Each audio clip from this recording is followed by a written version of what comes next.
more niche in the divine than a physician.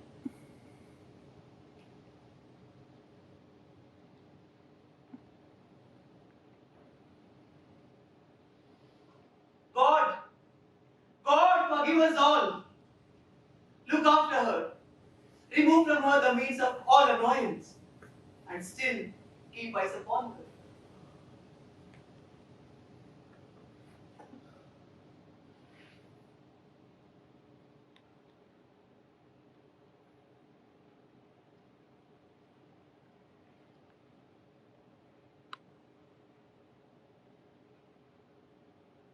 So,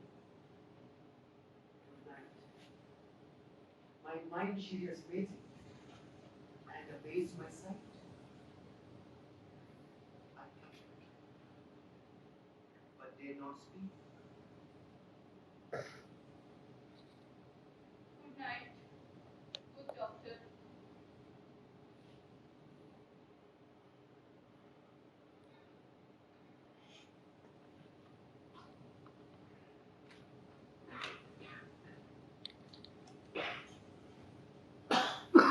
Burnham would remove to Dulcinea, I cannot taint with fear. What the boy Malcolm, huh? Was he not born of woman? The spirits that know all mortal consequences have pronounced me thus. Fear not, Macbeth. No man that's born of woman shall e'er have power upon thee. Then fly, false stains, and mingle with the English epicures. The mind I swear by, and the heart I bear, shall never sag with doubt, nor shake with fear. Ah! The devil damn thee, black, thou green-faced loon! Where got thou that goose look, huh?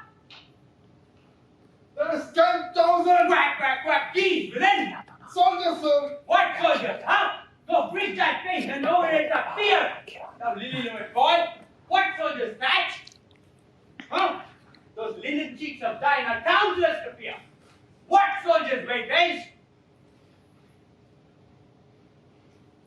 The English force. So please you. Take thy face, sit down. I'm sick at heart when I behold. Sit down, I say. This push will cheer me ever, or dissit me now.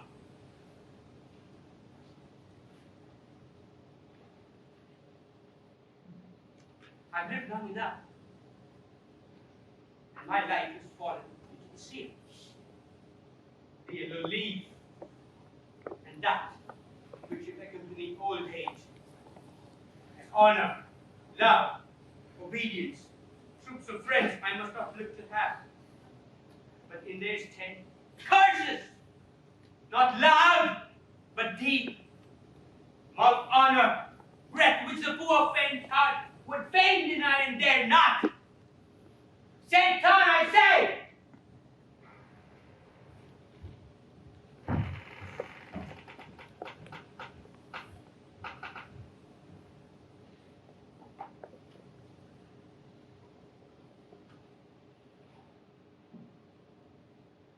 It is your gracious pleasure.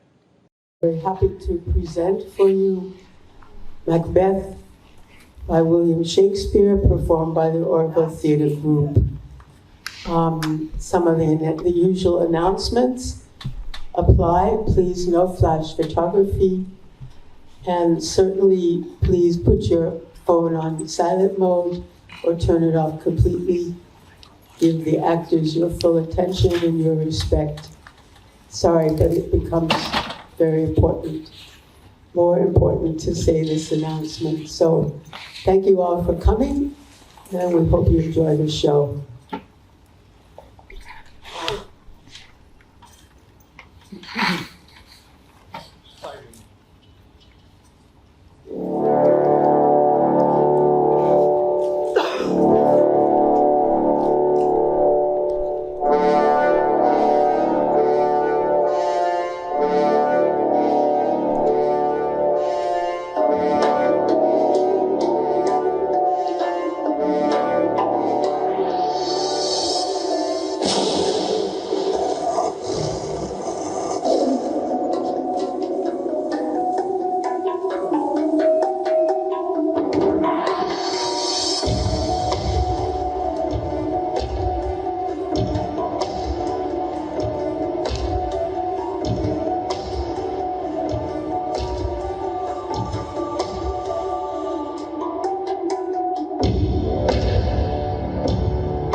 bloody man is that? He can report a civil by his flight of the revolt in new state. This is the captain, like a good and hardy soldier, fought against my captivity. Hail, brave friend.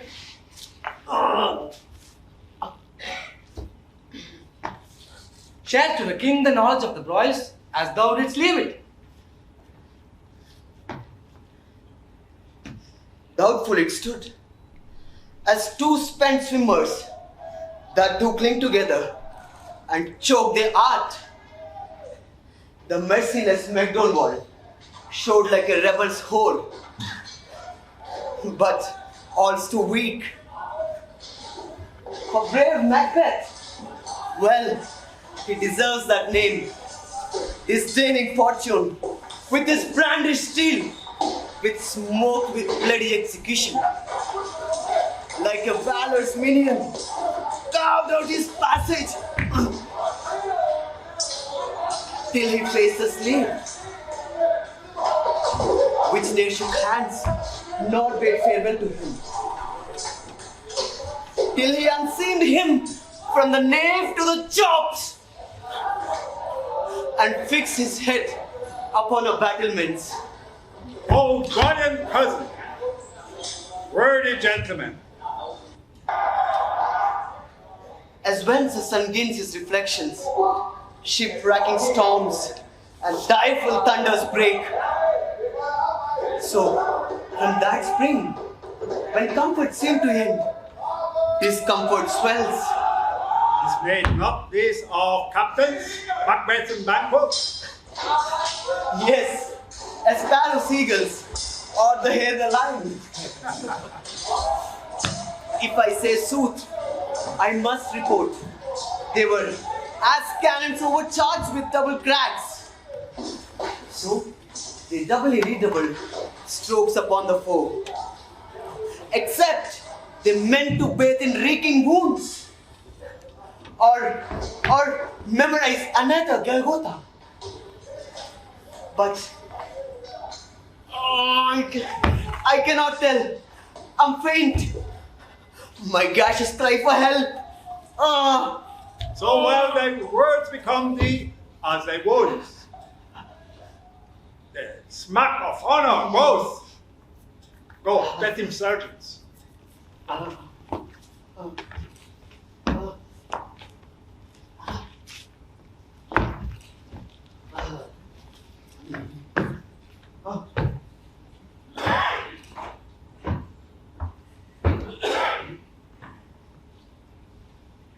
Who comes here? The worthy Thane of Rose. God save the king. Whence camest thou, worthy Thane? From five great king, where Norwegians' banners flout the sky and fan our people cold. Norway himself, with terrible numbers, assisted by that most disloyal traitor Thane of Cawdor, began a dismal conflict, till that Bellona's bridegroom, brave Macbeth, lapped in proof, confronted with self-comparisons, point against point, rebellious arm against arm, curbing his lavish spirit. And to conclude, the victory fell on us. Wait, happiness! That now Sweno, Norway's king, craves composition. Nor would we deign him burial of his men till he disperse it at St. Comb's age, $10,000 to our general use. No, the Thane of Cawdor shall receive a bosom interest. Go, pronounce his present death, and with his former title, read Macbeth. I'll see it done. Once it has lost, noble Macbeth has won.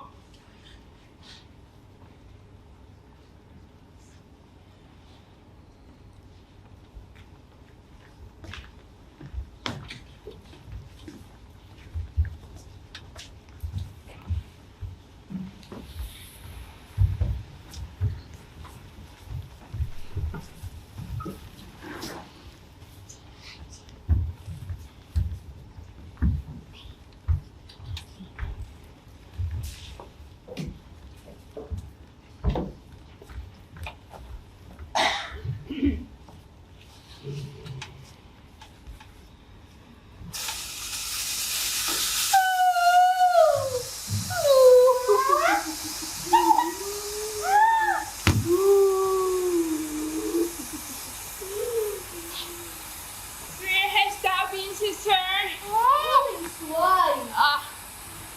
Sister?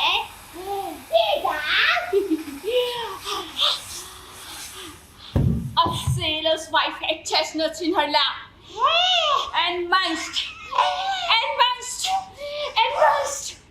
Give me Kothar, Orion Devich. The Lophedan cries. Her husband to Aleppo gone. Master of the tiger. But in a sail, I did a sail. Like a rat without a tail. I'll do. I'll give thee a wind. Thou art kind. Another. I myself have all the others, and the very post they blow, all the quarters that they know, are the shipman card. I'll drain him dry as hay. Sleep shall neither night nor day. Hang upon his penthouse lid. He shall live, a man forbid. Look what I have. Show me. Here I have the pilot's tongue, ragged as the moment he did come.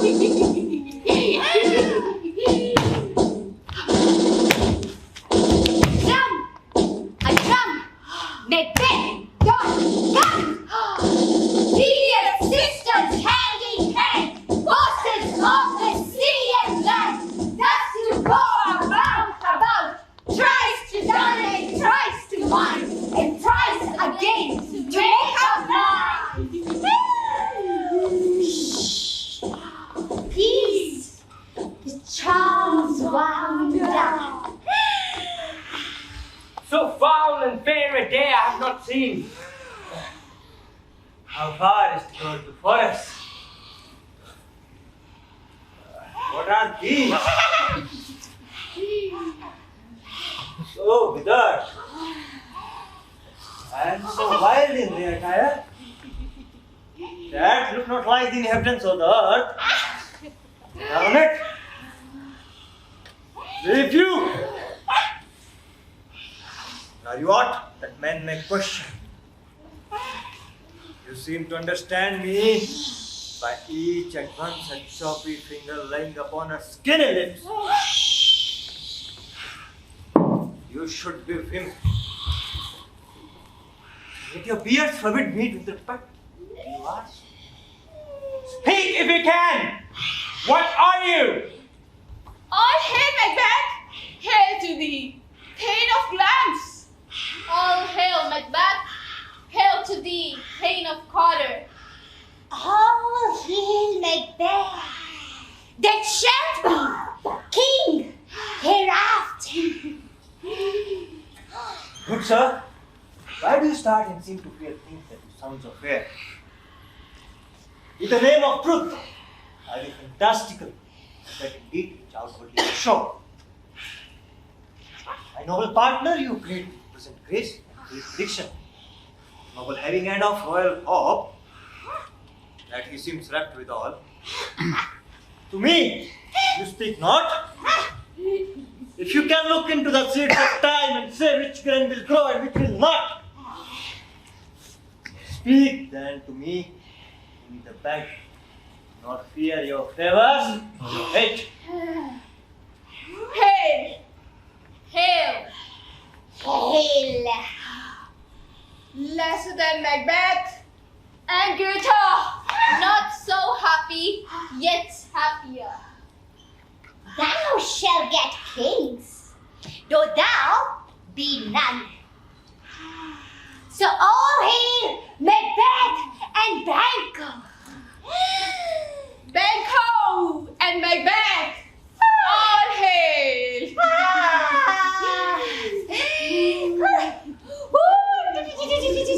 Hey, you imperfect speakers, tell me more. By Sinus' death, I know I'm Thane of Glams. But how of Cawdor? The Thane of Cawdor lives, a prosperous gentleman. And to be king stands not within the prospect of belief, no more than to be Cawdor.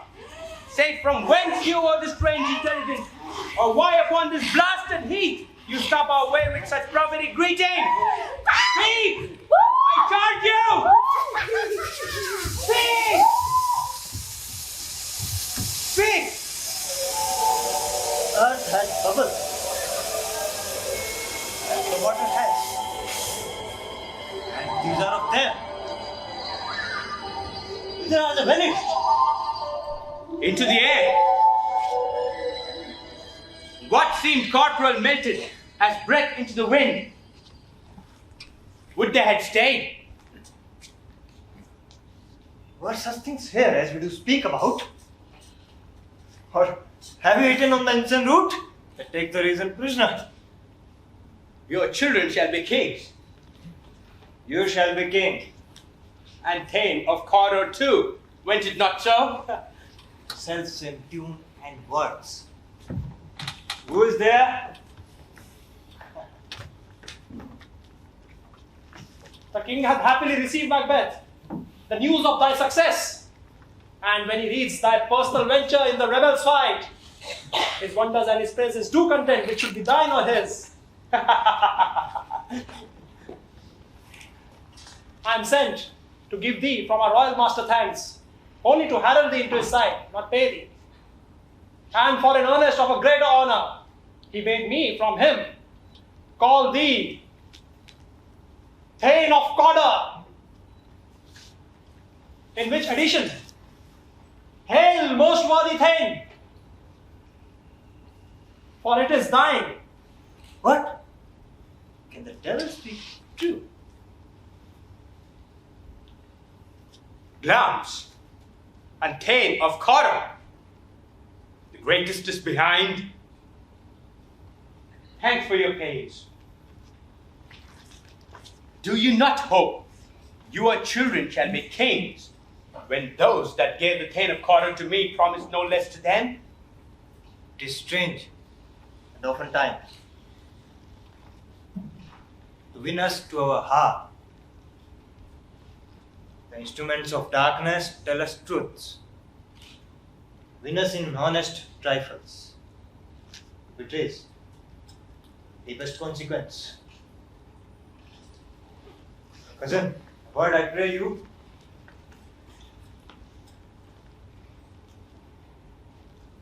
Two truths are told, as happy prologues to the swelling act of the imperial theme.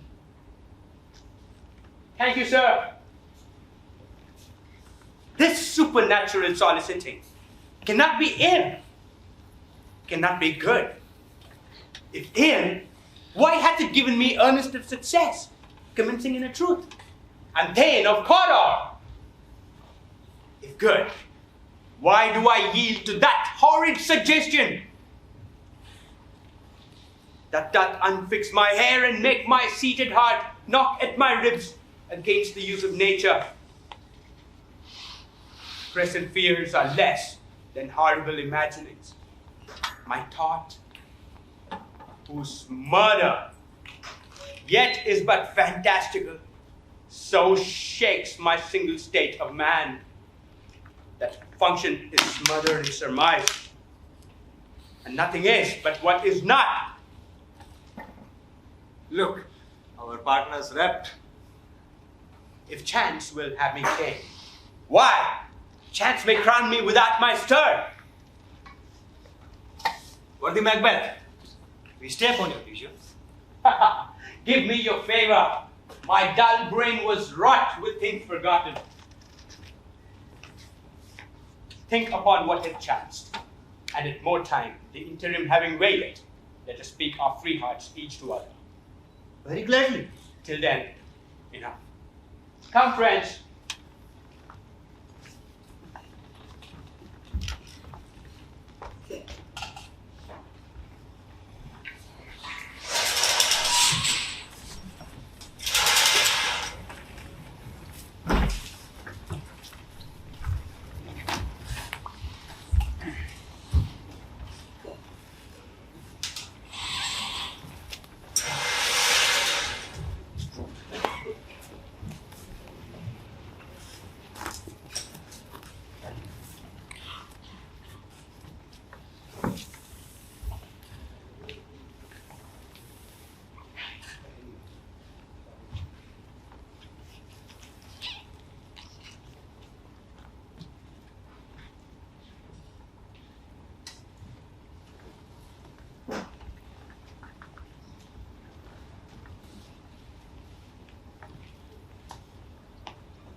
Is execution done on Carlo? Are not those in commission yet returned? My liege, they are not yet come back. But I have spoke with one who saw him die, who did report that very frankly he confessed his faces, implored your highness's pardon, and set forth a deep repentance. Nothing in his life became him like the leaving it. He died as one that had been studied in his death for throwing away the dearest thing he owed, as it were a careless trifle. It's not hard to find the man's construction in the face. He was a gentleman on whom I built an absolute trust.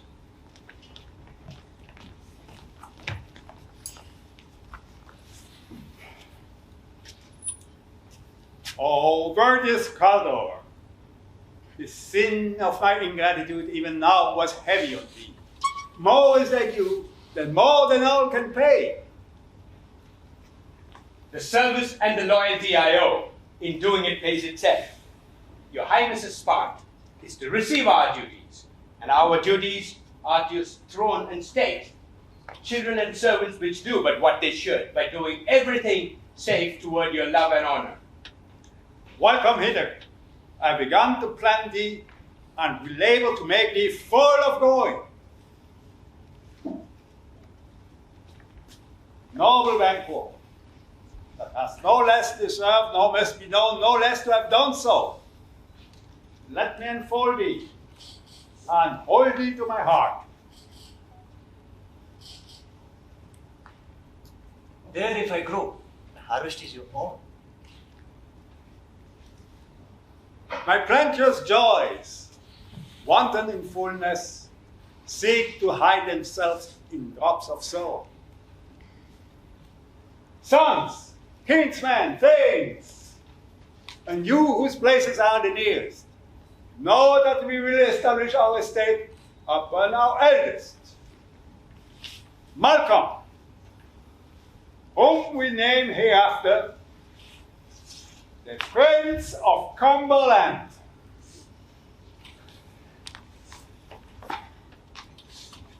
Whose honor must not unaccompany him only, but signs of nobleness, like stars, shall shine on all deservers, from hence to Inverness, and bind us further to you. The rest is labor, which is not used for you. I'll be myself the harbinger, and make joyful the hearing of my wife with your approach. So humbly take my leave.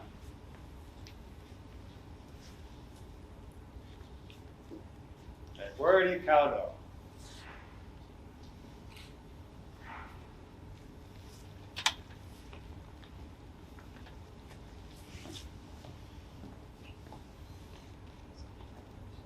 The Prince of Cumberland. That is a step on which I must fall down, or else o'erleap, for in my way it lies. Stars, hide your fires. Let not light see my black and deep desires. The eye winketh the hand, yet let that be which the eye fears when it is done to see. True worthy Banquo. He is full subordinate, and in his commendations I am fed. It is a banquet to me. Let's after him.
in them than mortal knowledge.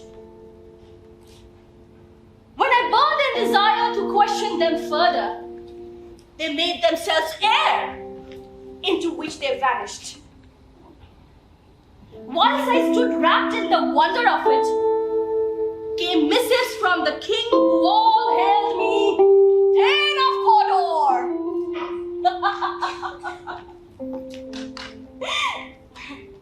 By which title before these weird sisters saluted me and greeted me to the coming on of time with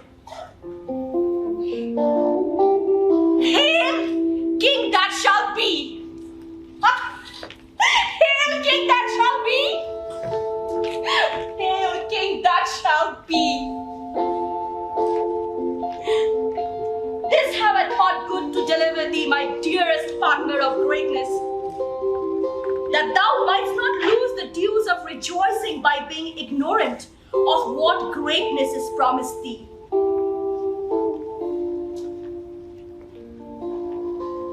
Lay to thy heart and farewell.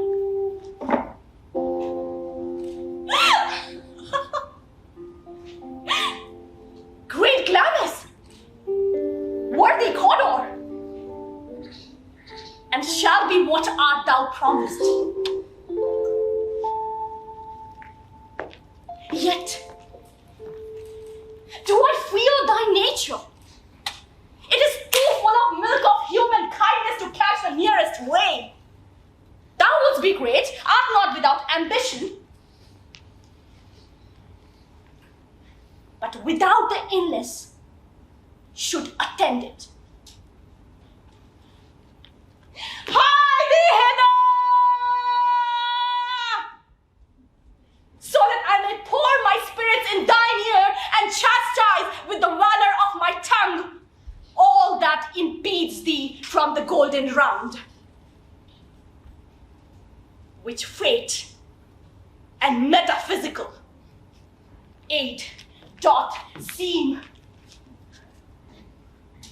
to have thee crowned withal.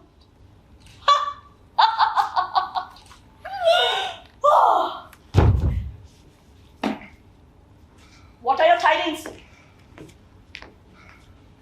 The king comes here tonight.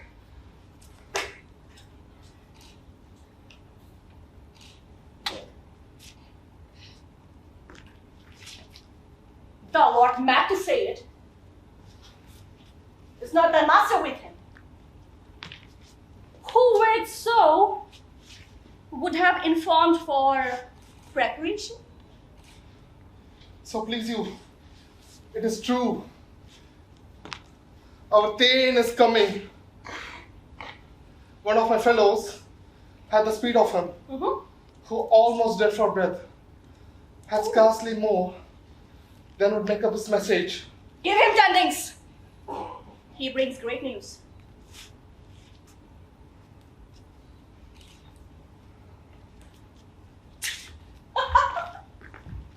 The raven himself is horse that croaks the fatal entrance of Duncan under my battlements.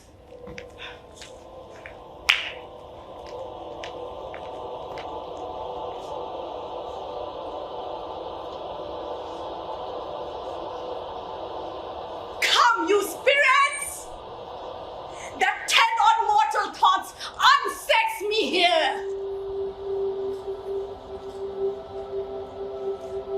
Fill me up, from the crown to the tota full of direst cruelty.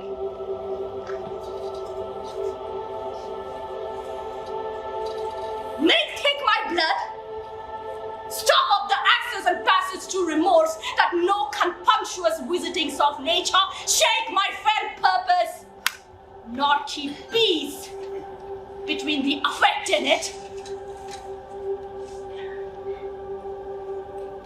Come to my woman's breast and take my milk for gall, you murdering ministers! Wherever in your west, in your sightless substances you wait on nature's mischief?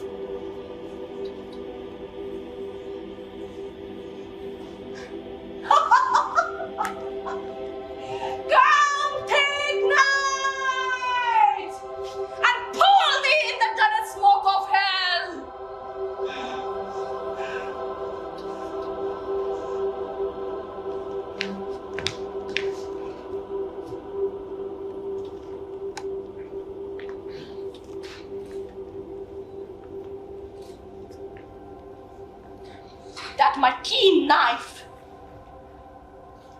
see not the wounded maids, nor heaven peep from the blanket of dark to cry, hold! Hold!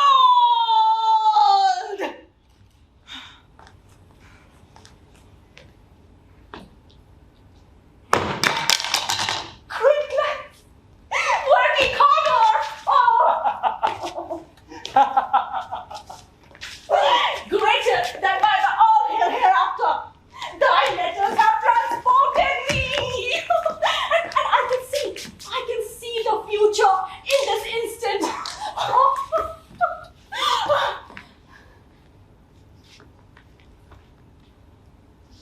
Oh.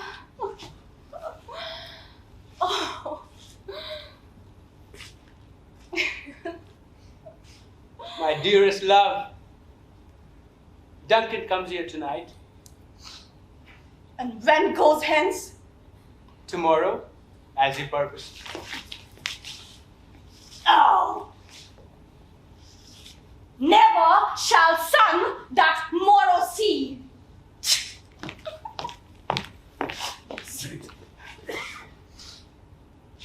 Your face, my thing, is as a book where men may read strange matters. To beguile the time, look like the time. Fair welcome in your eye. Your face, your tongue, your hand look like the innocent flower.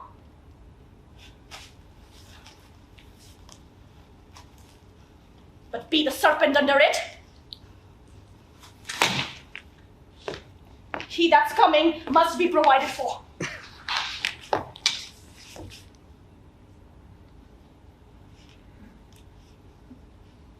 And you shall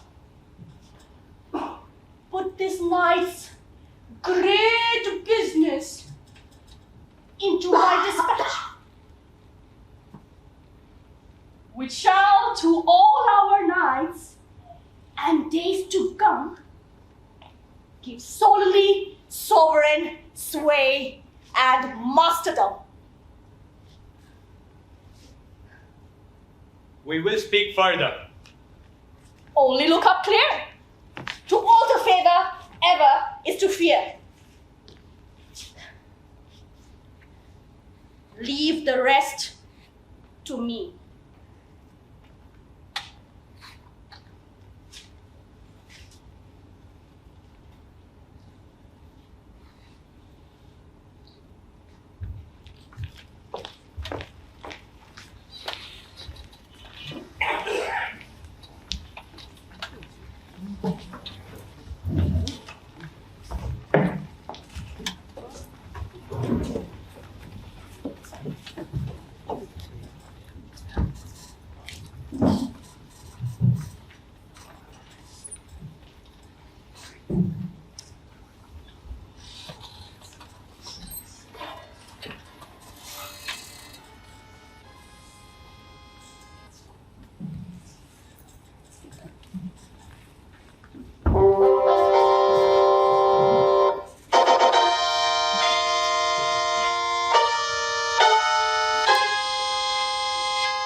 This castle has a pleasant seat.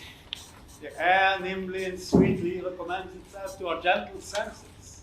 I have observed. Air is delicate.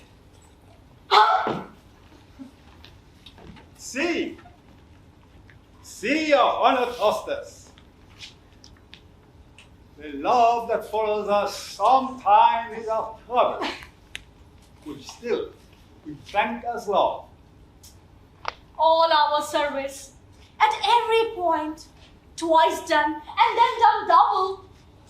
They're poor and single business to contend against those honors, deep and wherewith your majesty loads our house. Oh. Where the Thane of Crowdor?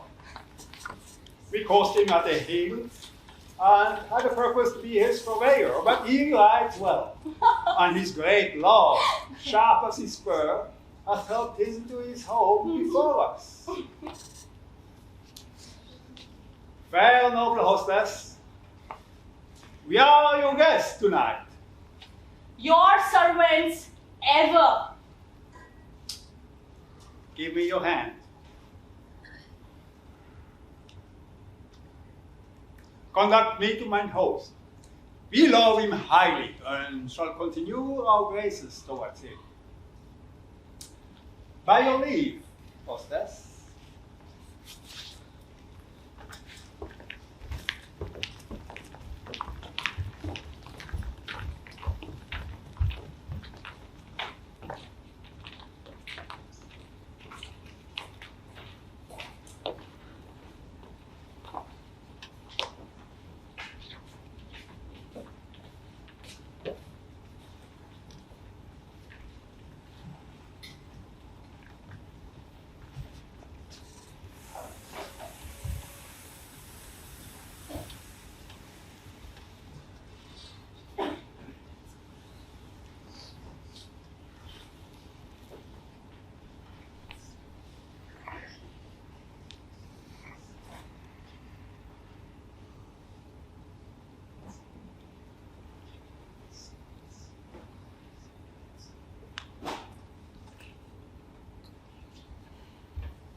If it were done when 'tis done,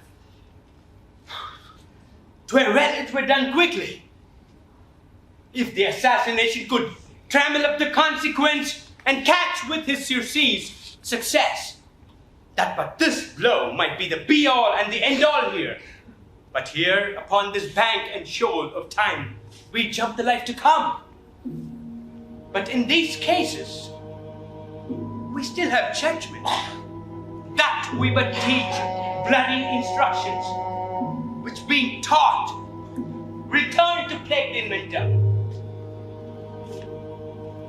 This even-handed justice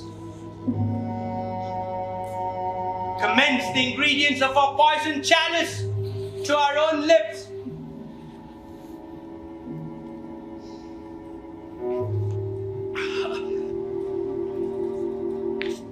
He's here in double trust. First, I am his kinsman and subject, strong both against the deed, and then, as his host, who should against the murderer shut the door, not bear the knife myself. Besides, this Duncan had borne his faculties so meek, had been so clear in his great office, that his virtues will bleed like angels' trumpet tongue against the deep damnation of his taking off, and pity like a naked newborn babe striding the blast, or heaven's cherubim horsed upon the sightless couriers of the air, shall blow the horrid deed in every eye, the tears shall drown the wind. I have no spur to prick the sides of my intent, but only vaulting ambition, which overleaps itself and falls on the other. How now? What news? He has almost supped. Why have you left the chamber? Hath he asked for me? No, you not, he has. We will proceed no further in this business. He hath honored me of late, and I have but golden opinions from all sorts of people, which would be worn now in their newest glass, not cast aside so soon. Was the hope drunk wherein you dressed yourself? Hath it slept since? And wakes now to look so green and pale at what it did so freely?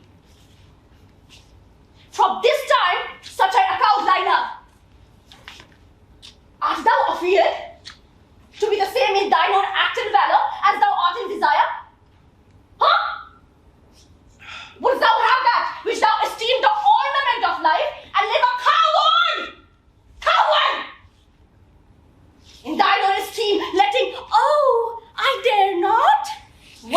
I would.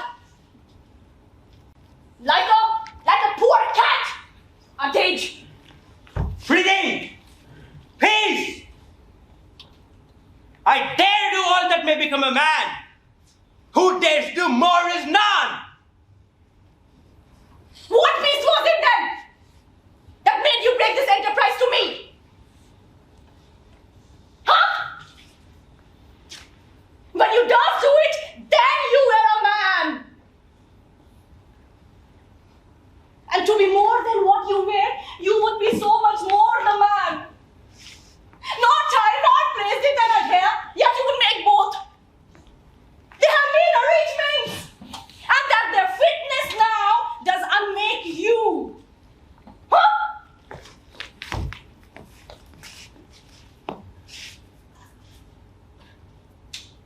I have given suck.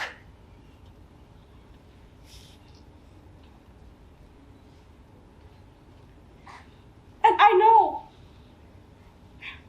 how tender it is to love the babe that milks me.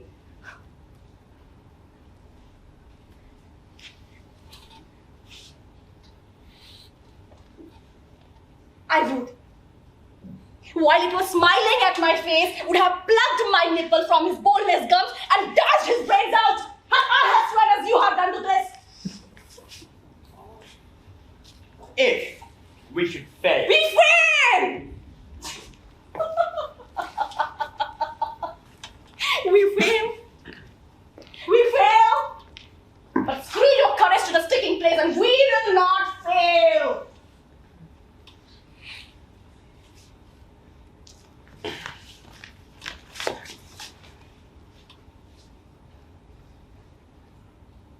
When Duncan is asleep, where to the rather his day's hard journey soundly invite him?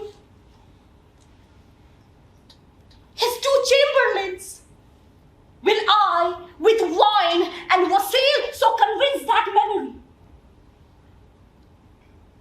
The water of the brain shall be a fume, and the receipt of reason a limback only. When in swinish sleep their drenched nature lies as in death, what cannot you and I perform upon that unguarded Duncan? What not put upon his forty officers? Who shall bear the guilt of our great crime? Huh? Huh? Huh?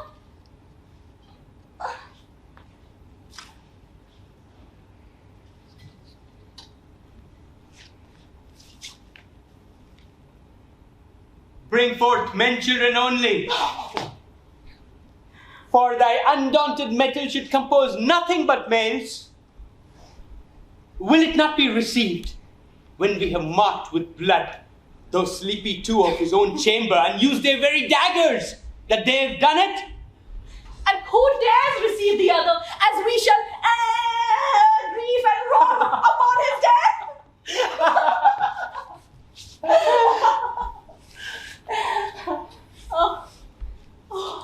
I'm settled and bend up, each corporal agent for this terrible feat. Away and mock the time with fairest show. False face must hide what the false heart doth know. How was the night, boy?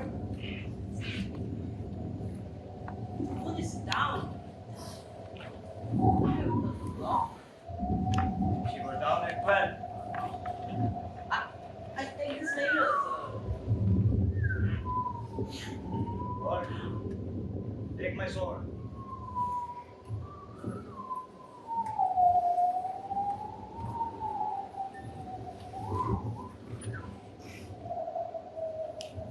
There is husbandry in heaven. The kettles are all out.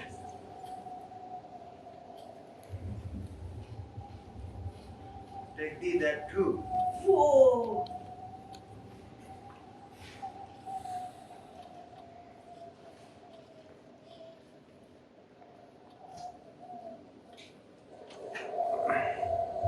Heavy summons lies like lead upon me. yet I would not sleep.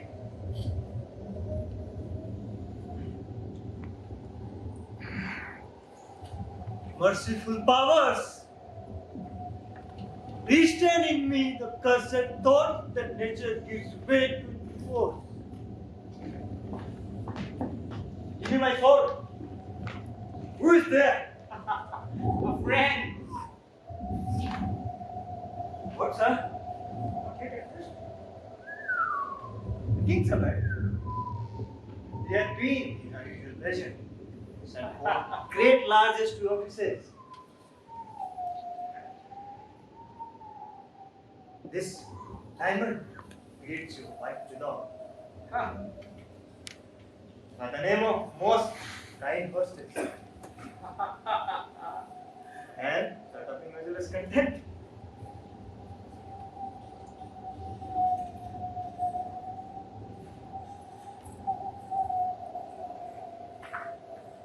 I dreamt last night of revered sisters. You they have showed some truth. I think not of them. Yet when we get entreat an hour to serve, we would spend it in some words upon that business, if you would grant the time. At your kindest pleasure. Good. Repose a while. Thanks, sir. Like to you.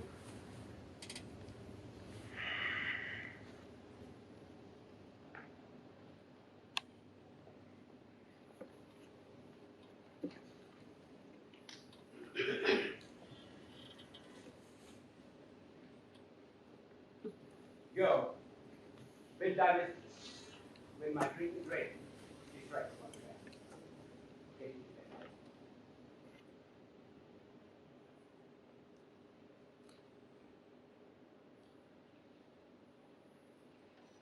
Is this a dagger which I see before me? The hand is toward my hand. Come, let me clutch thee. I have thee not. And yet I see thee still. Art thou not fatal vision sensible to feeling as to sight? Or art thou but a dagger of the mind, a false creation proceeding from the heat of present brain? Ha! I see thee yet, in form, as palpable as this now which I draw. Thou marshalest me the way that I was going. In such an instrument thou wast to use. Mine eyes are made the fools on other senses. Or else, word or the rest.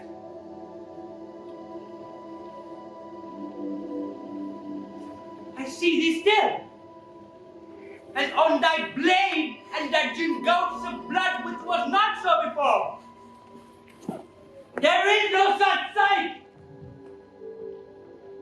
It is the bloody business which informs thus to mine eyes. Now o'er the one half world, nature seems dead, and wicked dreams abuse the curtained sleep.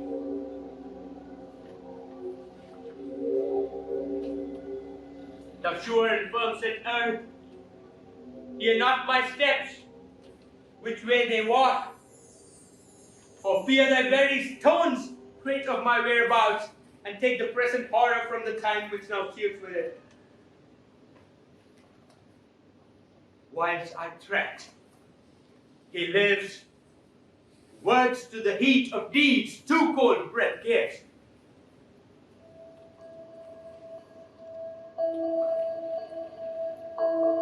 I go, and it is done. The bell invites me. Hear it not, Duncan, for it is a knell that summons thee to heaven or hell.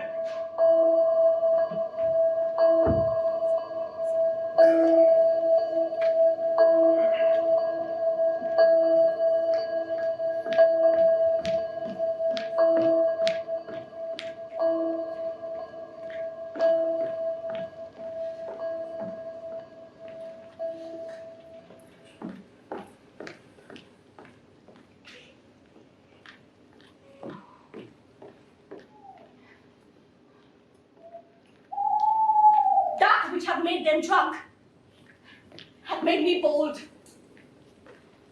That which have quenched them have given me fire. Hark!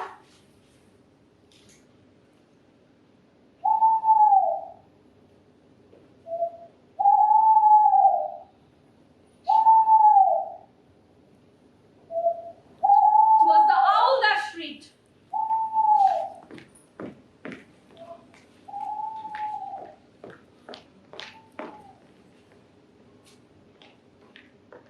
The fatal bellman which tells the good night. He's about it. The doors are open. The surfeited grooms do mock their charge with snores. I have drugged their possess, that death and nature do contend about them whether they live or die. Who's there? What? Alack, I'm afraid they have taken. It is not done. The attempt and not to be confound us. Hark! I have laid their daggers ready. He could not miss them. Had he not resembled my father as he slept, I would have done it. My husband! I have done the deed. Oh. Didst thou not hear a noise? I heard the owl scream and the crickets cry. Did not you speak? When? Now! As I descended. Aye! Hark. Who lies in the second chamber? Tonal pain! This is a sorry sight. A foolish thought to say a sorry sight. There's one that did laugh in his sleep, and one cried, murder! That they did wake each other. I stood and heard them. But they did say their prayers and just never get to sleep. There are two laws together. One cried, God bless us, and amen the other, as they had seen me with these hangman's hands. I could not say amen when they did say God bless us. Consider not so deeply. But wherefore could I not say amen? I had most need of blessing, and amen stuck in my throat. These thoughts must not be thought after these ways. It will make us mad. Methought I heard a voice cry. What? Sleep no more. Macbeth doth murder sleep. Glamis hath murdered sleep. And therefore Cara shall sleep no more. Macbeth shall sleep no more. Who was it that thus cried? Why were they fain? Why? Why do you unbend your noble strength and think so brain-sickly of things? Go, get some water and wash this filthy weakness from your hand. Why did you bring the daggers from the place?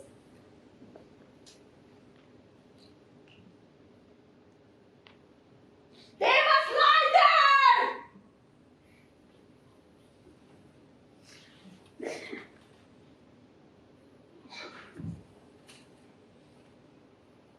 Go, carry them and smear the sleepy grooms with blood. Go!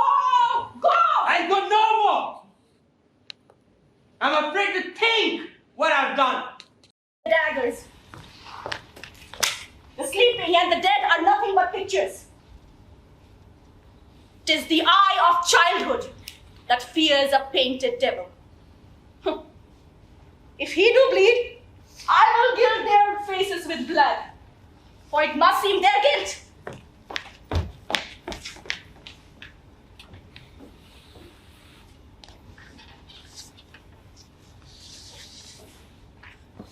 Whence is that knocking? House with me when every noise appalls me. Huh?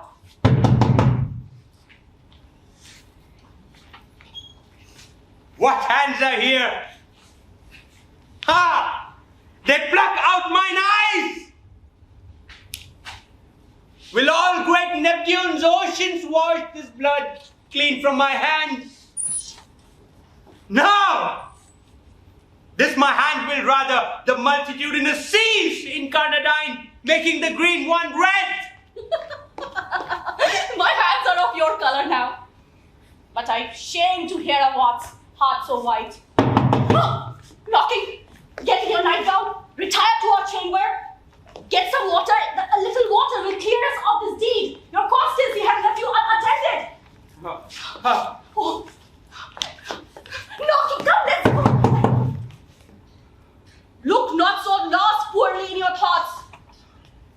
each way, best not know myself. Come, wake Duncan with that knocking. I would thou could.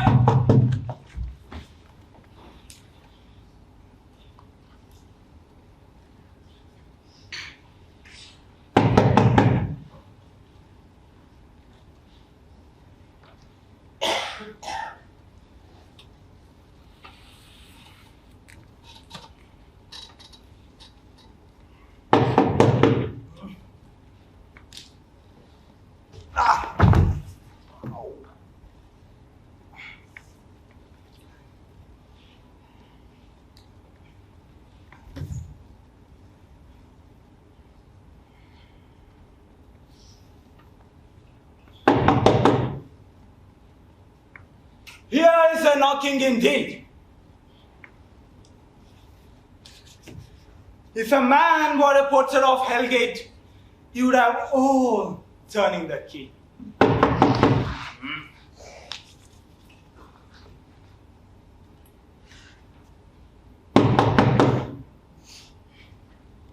Knock, knock. Who is there in the name of Beelzebub?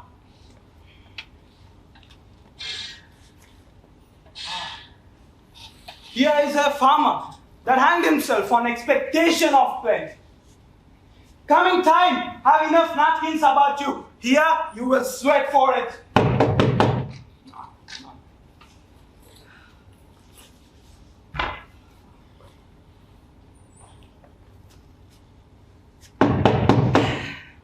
Knock, knock, knock. Who is there in the other devil's name? Faith, here is an English tailor come hither for stealing out a French house. Come in, tailor, here you may roast your goose. Never at quiet.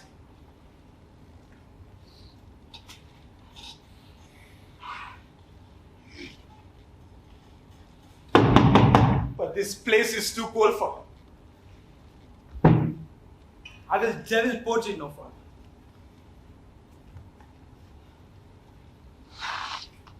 I thought of letting some of all professions that go the primrose way to the everlasting bonfire.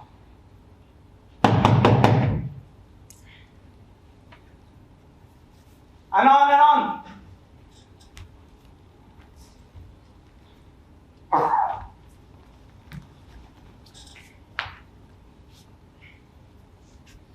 I pray you, Mother Porter.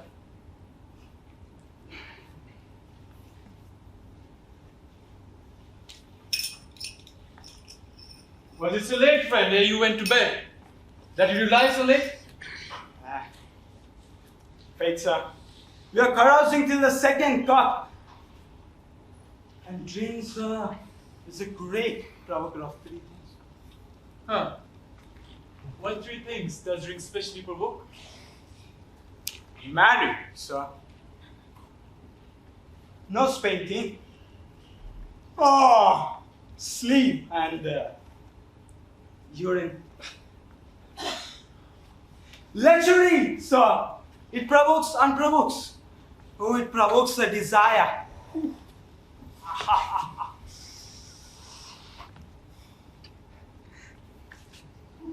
And takes away the performance. Therefore, much drink is said to be an equivocator. It marks him, it makes him. Oh, it sets him on. Oh, takes him off.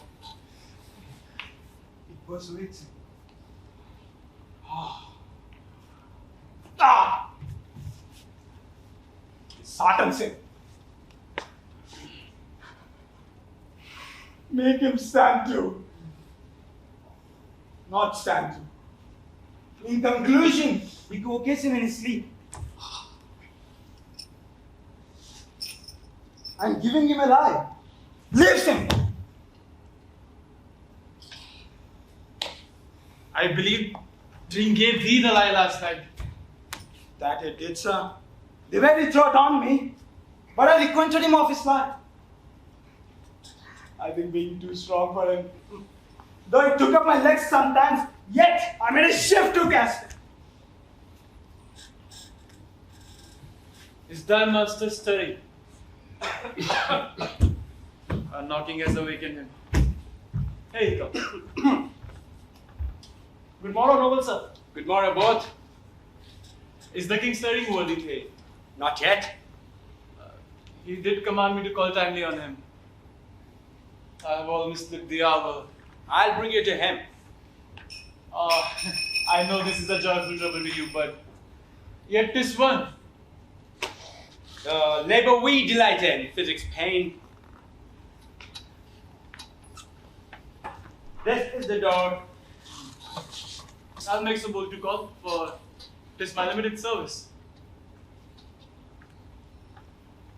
Goes the king hence today? Not yet.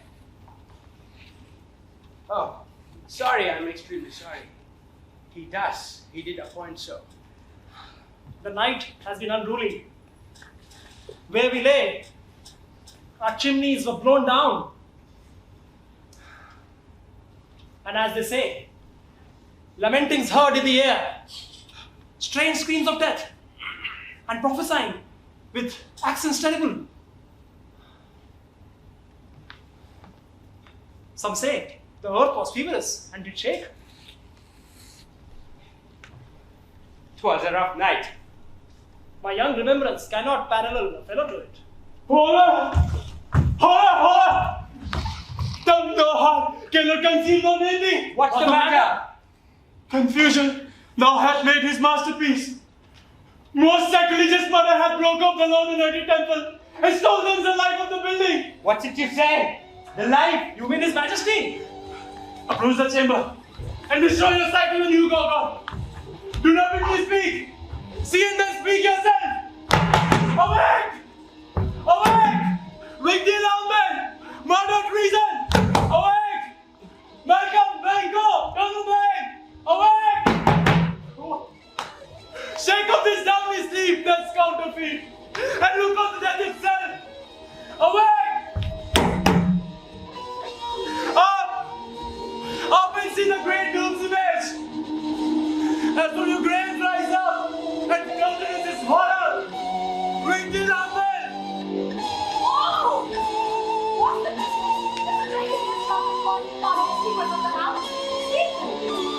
Gentle lady, it is not for you to hear what I can speak. What? The repetition and movements here would murder as it fell.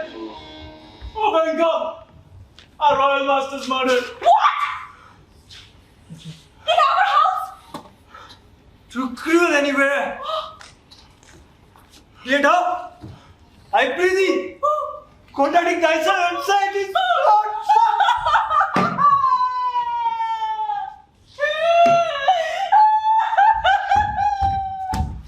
Had I but died an hour before this chance, I had lived a blessed time.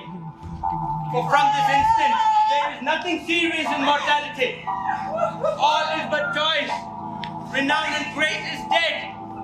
The wine of life is drawn, and the mere leaf is left this waltz to brag out. What is amiss? You are, and do not know it. The spring, the head, the fountain of your blood is stopped. The very source of it is stopped. Your royal father's murder.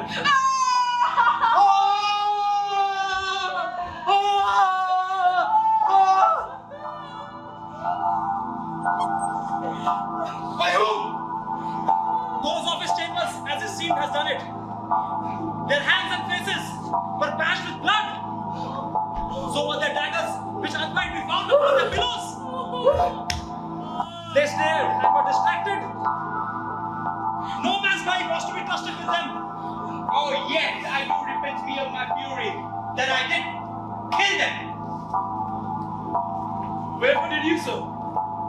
Who could be wise, amazed, temperate, and furious, loyal and neutral in a moment? No, man. The expedition of my violent love outrun the Pasha, reason.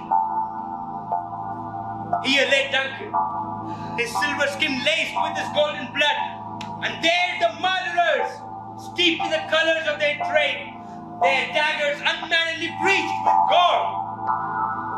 Who could refrain that had a heart to love, and in that heart the courage to make love known. Huh? Help me! Look at the lady. Why do we hold our tongues? That both may claim this argument for hours. What should be spoken here? Where our fate hit in a noble hole, where rush and seize us. Let's away. Tears are not improved. Nor our strong sorrow upon the foot of motion. Look to the lady.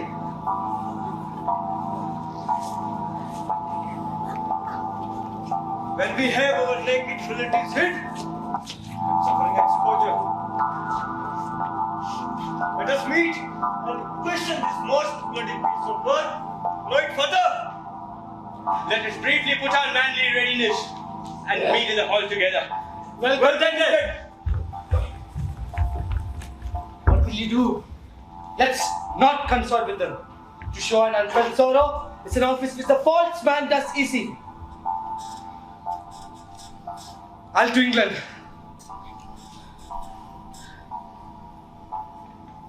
Toil and I, our separated fortune, shall keep us both the safer. Where we are, there's daggers in men's smiles. The near in blood, the nearer bloody. This murderous shaft that shot, but not yet lighted. And our safest way is to shift away, therefore to host. And let us not. They were suborned. Malcolm and Donald Bain, the king's two sons. Sul and Levin fled, which puts upon them the suspicion of the deed. Gainst nature still, thriftless ambition, that will ripen up thine own life's veins. Then 'tis most like the sovereignty will fall upon Macbeth. He's already named and gone to Scone to be invested. Where is Duncan's body? Carried to Colmakill, the sacred storehouse of his predecessors and the guardian of their bones. Will you to Scone? No, cousin. I'll to Fife. Well, I'll thither. Will you see things well done there? Adieu. Lest our whole road sets easier than anew. Farewell, father. God vengeance be with you, and with those that make good of bad, and friends of foes.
Thou hast now.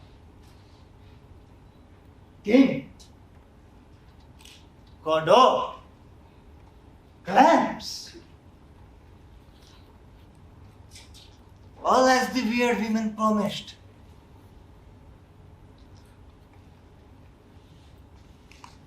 And I fear thou playest most foully fought. Yet it was said it should not stand in thy posterity. But that myself should be the root and father of many kings. If there come truth from them, as upon thee, Macbeth,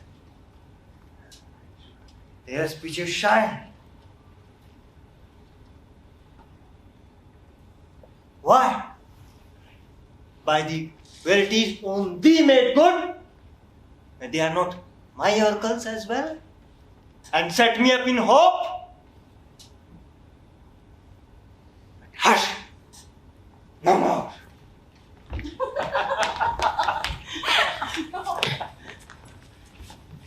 Here is our chief guest.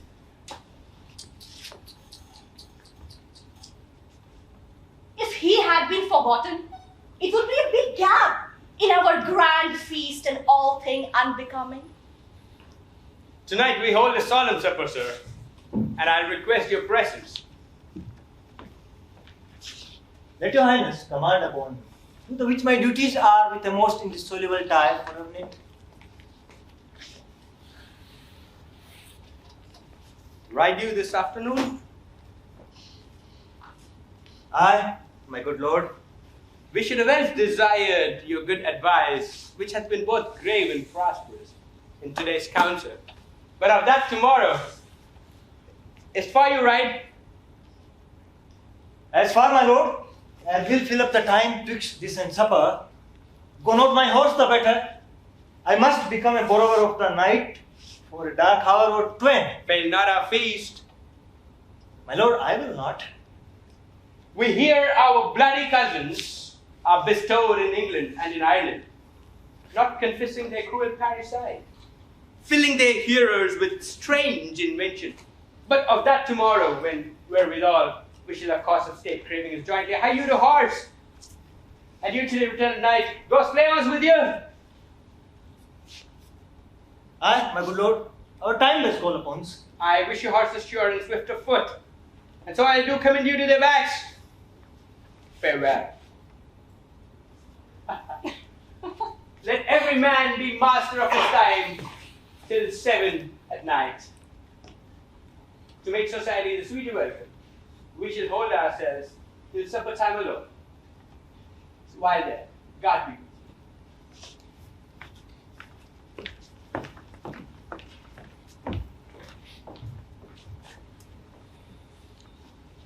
Sirrah, a word with you. Attend those men our pleasure. Bring them before us.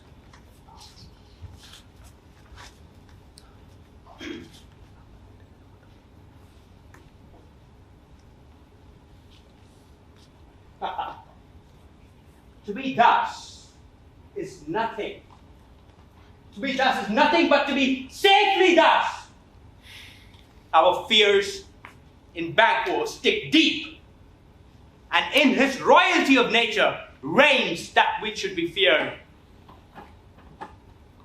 'Tis much he dares, and to that dauntless temper of his mind he hath a wisdom that doth guide his valor to act in safety.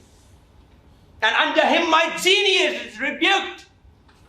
As it is said, Mark Antony's was my Caesar. He bid the sisters, when first they put the name of king upon me, and bid them speak to him. Then, prophet-like they held him father to a line of kings. Upon my head they placed a fruitless crown, and put a barren scepter in my hand, thence to be wrenched with an unlineal hand. No son of mine succeeding. If be so, for them have I filed my mind. For them the gracious Duncan have I murdered. Put rancors in the vessel of my peace only for them. and mine eternal jewel, given to the common enemy of man to make them kings, the seeds of Banquo kings. Rather than so, come fate into the list and champion me to the utterance. Who's there?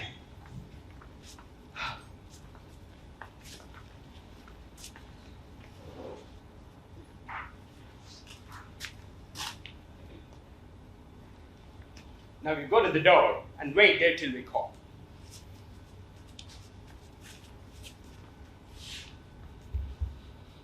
Was it not yesterday we spoke together? It was. So, please, Your Highness. Well then, now have you considered of my speeches? Know that it was he, in times past, which held you so under fortune, which you had thought was our innocent self. This I had made clear in our last conference. Passed in probation with you, how you were borne in hand, how crossed the instruments who wrought with them, and all things else that might to half the soul and the notion praised say, thus did Banquo. You made it known to us. I did so, and went further, which is now the point of second meeting. Do you find your patience so predominant that you can let this go? Are you so gospelled to pray for this good man and his issue, whose heavy hand has bowed you to the grave and beggared yours forever? We are men, my liege. Aye, in the catalogue you go for men. Now, if you have a station in the fire, not in the worst rank of manhood, say, and I will put that business in your bosoms, whose execution takes your enemy off and grapples you to the heart and love of us, who wears his health but sickly in his life, which in his death were perfect. I am one, my liege, while the blows and buffets of the world has so incensed that I am reckless. What I do to spite the world. And I another, so weary with disaster, starved with fortune, that I would set my life on any chance to mend it or to be rid on. Both of you know, Banquo was your enemy. True, my lord. So is he mine. And thence it is that I to your assistance do make love, masking it from the common eye for sundry weighty reasons. We shall, my lord, perform what you command us. Through our lives. Your spirits shine through you.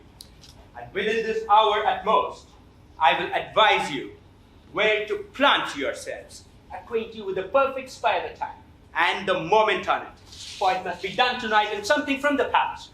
Always taught, I require a clearness.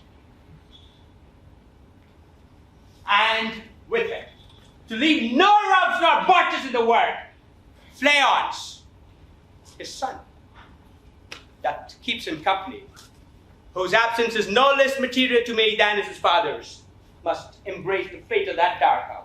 Resolve yourselves apart. We are resolved, my lord. I'll call upon you straight, abide within.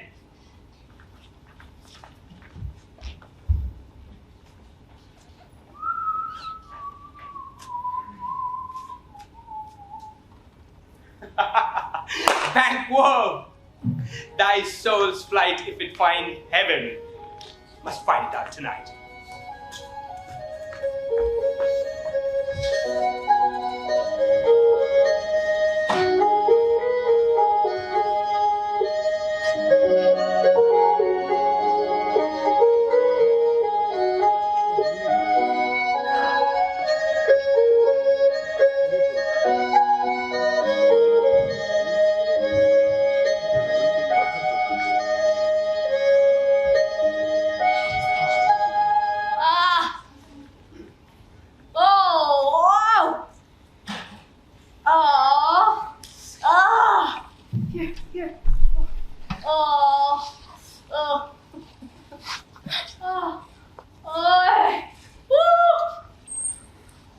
Is Banquo gone from court?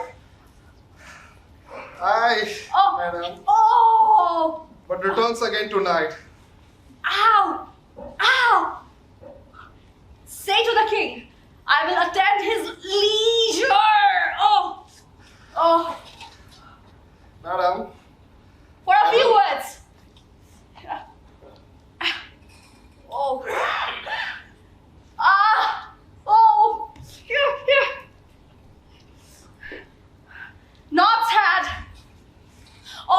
went, where our desire has got, without content. 'Tis safer to be that which we destroy than destruction that dwell on doubtful joy. Yeah.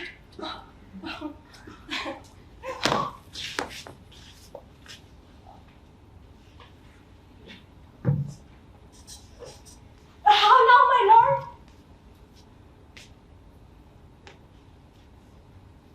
Why do you keep alone? Of all sorriest fancies your companions making, using those thoughts we should have indeed died with them, you think on.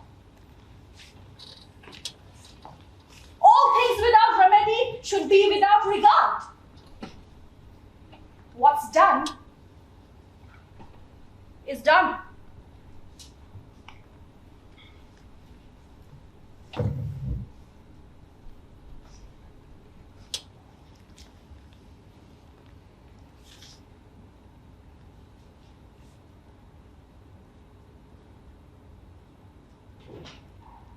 We have scorched the stake, not killed it. She'll close and be herself, whilst our poor malice will remain in danger of our former truth. But let the frame of things disjoined, both the worlds suffer, ere we will eat our meal in fear, and sleep in the affliction of these terrible dreams that shake us nightly.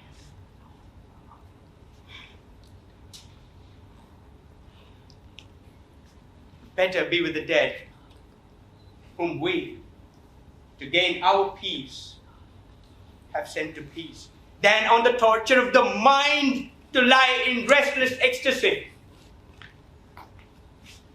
Duncan lies in his grave. After life's fitful fever, he sleeps well. Treason has done his worst. Nor steel, nor poison, malice, domestic, foreign levy, nothing can touch him further. Oh, you must leave this. Oh, full of scorpions is my mind. My dear wife, thou knowest that Banquo and his flaons live. But in them, nature's copies, not eternal. Not eternal. There's comfort yet. They are assailable. Then be thou jocund.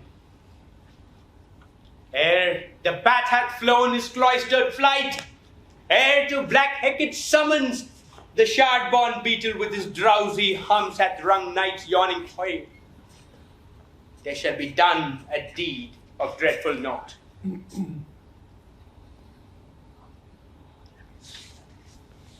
What's to be done? Be innocent of the knowledge, dearest Chuck, till thou applaud the deed.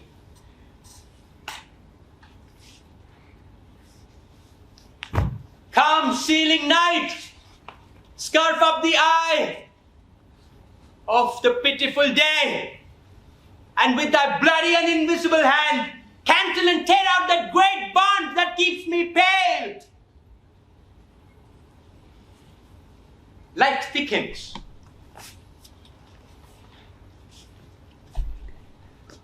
And the crow makes wing to the rooky wood. Good things of day begin to droop and drowse, whilst night's black agents to their praise do rouse. Thou marvelest at my words. Be thou still.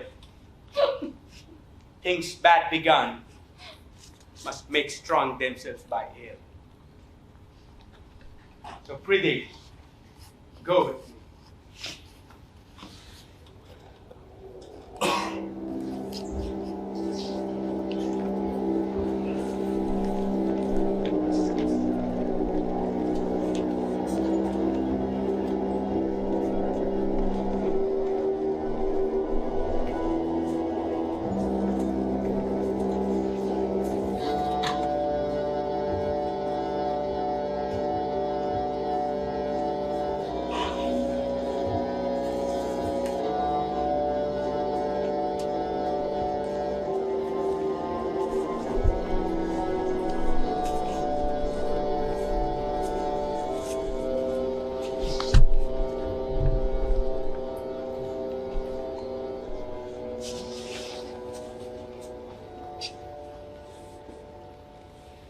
But who did bid thee join with us? Macbeth! He needs not our mistress, since he delivers our offices what we have to do to the direction just. Then stand with us. The west yet glimmers with some streaks of day. Now spersilated traveler pays to gain the timely in. Near approaches the subject of our watch. Hark! I hear horses! Give us the light! Yeah. Go! Let me see. The rest that are within the note of expectation already are in the court. His horses go about. Almost a mile. What he does usually. From hence to the palace gate making the walk. A light! A light! Is he? Stand to his right. Will be red light. Let it come down!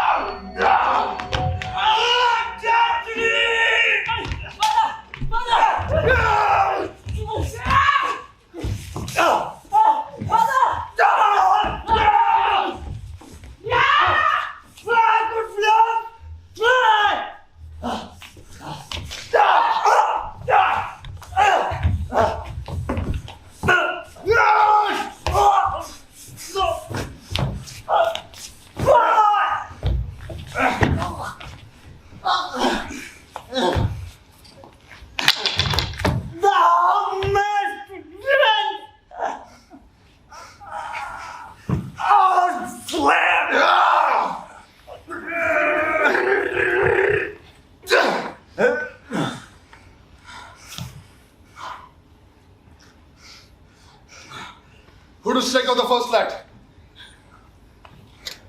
Was there not the way? There is.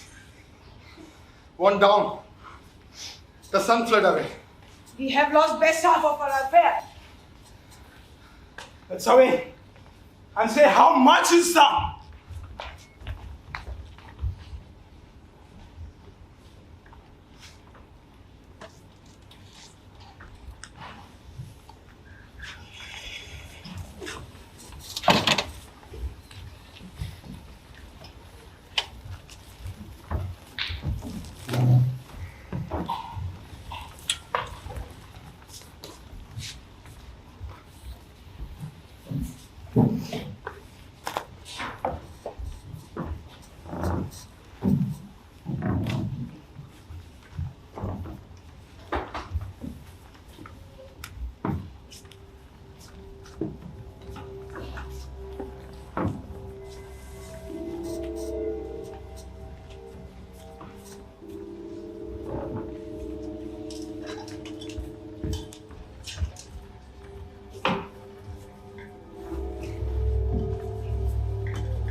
You know your own degrees. Sit down. At first and last, the hearty welcome. Thanks to your Majesty. Thou art late, my friend. Welcome.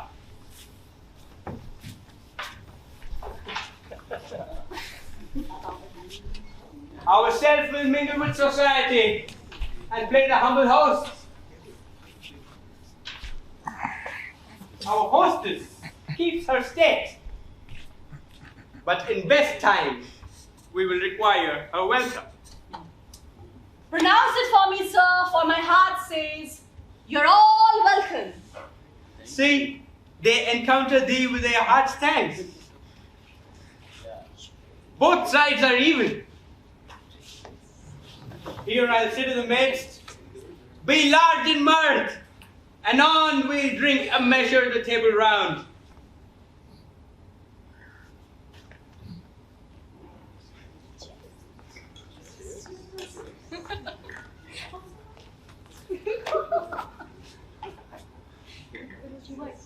There's blood upon their face. His bank goes, sir. 'Tis better thee without than he within. Is he dispatched? Aye, my good lord. His throat is cut. That I did for him. Thou art the best of the cutthroats. Yet he is good that did the like for Fleance. If thou didst it, thou art the non-parade. Most royal, sir. Leon's escaped. Here comes my fish again! I had else been perfect, whole as the marble, founded as the rock, as broad and general as the casing air. But now I'm cabined, cribbed, confined and bound into saucy doubts and fears. But Banquo was safe. My lord, safe in a ditch he binds, with 20 treachered gashes to his head. At least, a death to nature. Thanks for that. Get thee gone. Tomorrow we'll hear ourselves again. My royal lord, you do not give the cheer. The feast is so that is not often vouched. To feel your best at home. From thence to sauce to ceremony, we're meeting with bear without it. Come! Sweet remembrance. Now, good digestion, weight on appetite, and health on both. Please a place reserved, sir. Where? Here, my good lord. Which of you have done this? On, my good lord. Thou canst not say I did it! Never shake thy gory locks at me! Gentlemen, rise. Ah! His Highness is not well. Ah! Gentlemen, sit. I pray you sit. Ah! My royal lord has often thus and have been from his youth. The fit is momentary. Ah! Upon the thought he will again be well. If much you note him, you shall offend him and extend his passion. Regard him not. Feed, feed, feed, feed. Please sit. Feed. Feed. Are you a man? Aye, the bold one that dare look on that which might appall the dagger. Ah! Proper stuff. This is the very fear of your painting. This is the air-drop dagger which you said led you to Duncan. Why do you make such faces? When all is done, you look but on the stool. Prithee! What? See there, behold! What? Lo! How say you? Ah! What can I? Ah! If charnel houses and our graves must send those we bury back, our monuments shall be mass of kites. What? Quite unmanned folly? What? If I stand here, I saw him! Fie for shame.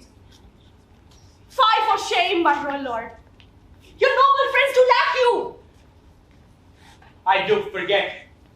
Do not muse at me, my most worthy friends. I have a strange infirmity, which is nothing to those who know me. Come. Love and health. Then I'll sit down. Give me some wine. Fill full. Some wine.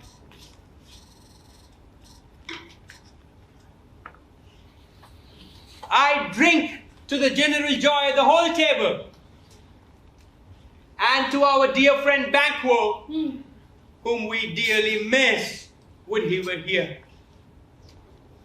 To all and him we thirst, all to all. Our duties are at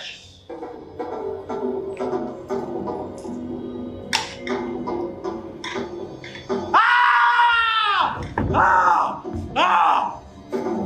Avaunt! And quit my sight! Let the earth hide thee! Thy bones are mannerless! Thy blood is cold!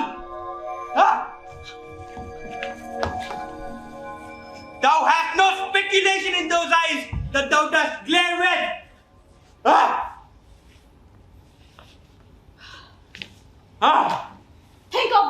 religious, but as a thing of custom. It only spoils the pleasure of time. It is no other. Please sit. It only spoils the pleasure of time. I. What man dare I dare?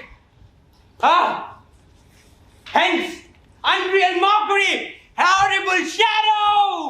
Hence, unreal mockery. Horrible shadow.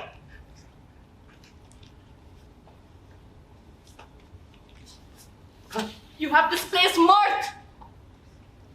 Broke the good meeting with the most admired disorder. Why so being done?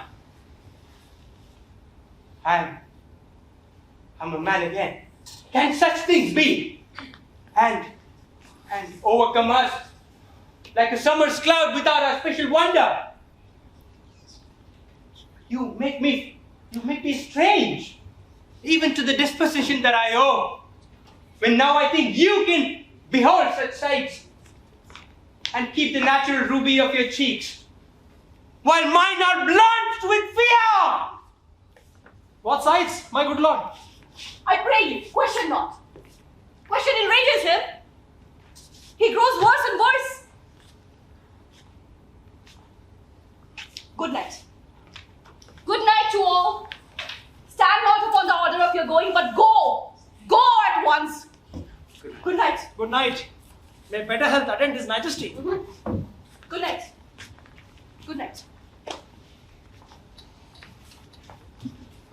Good night.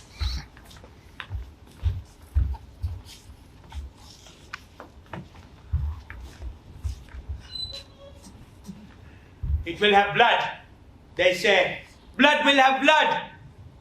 Stones have been known to move, and trees to speak.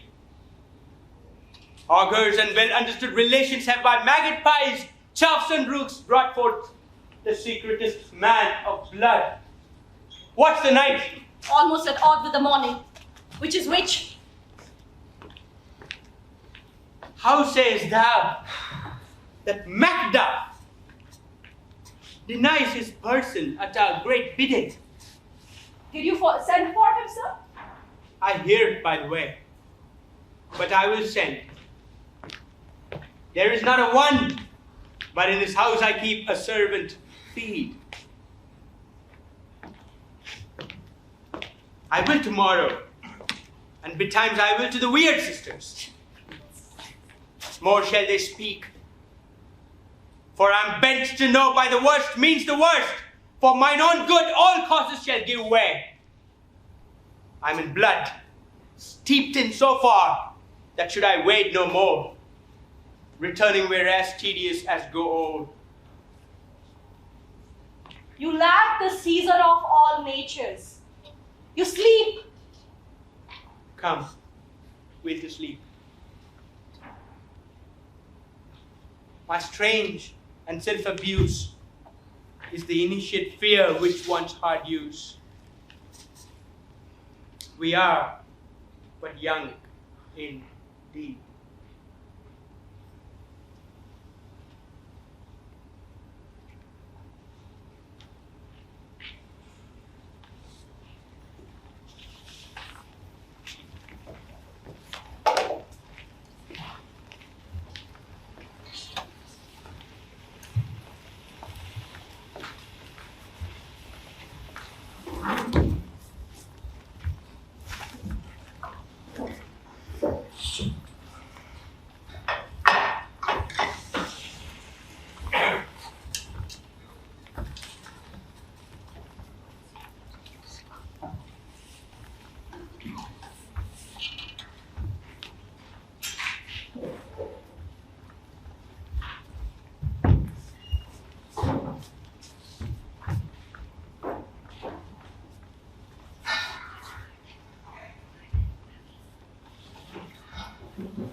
Why,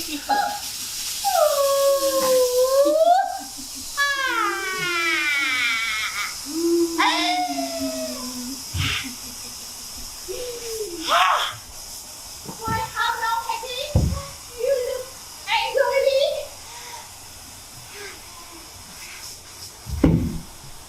Have I not reason, Bandits? As you are saucy and overboard. How did you dare to trade and traffic with Macbeth in riddles and affairs of death?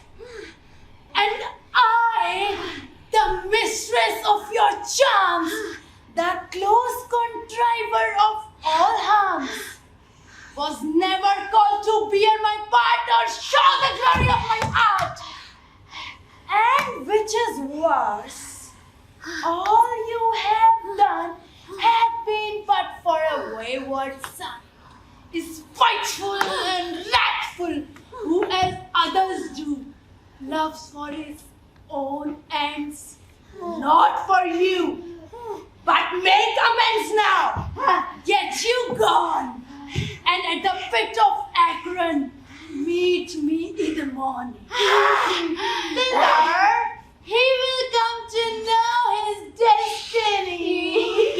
Your vessels, your spells provide, your charms and everything beside. I am for the air. This night I'll spend unto a dismal and a fatal end.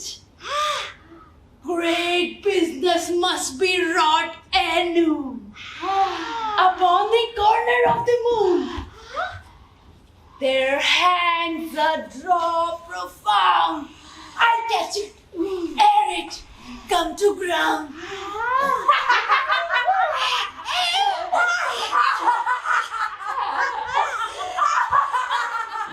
And that, distilled by magic sleet, shall raise some artificial sprite. Shall draw him onto his confusion.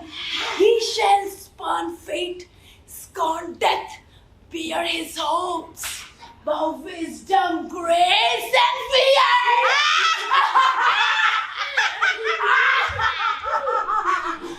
And all you know, security is mortal's chiefest enemy.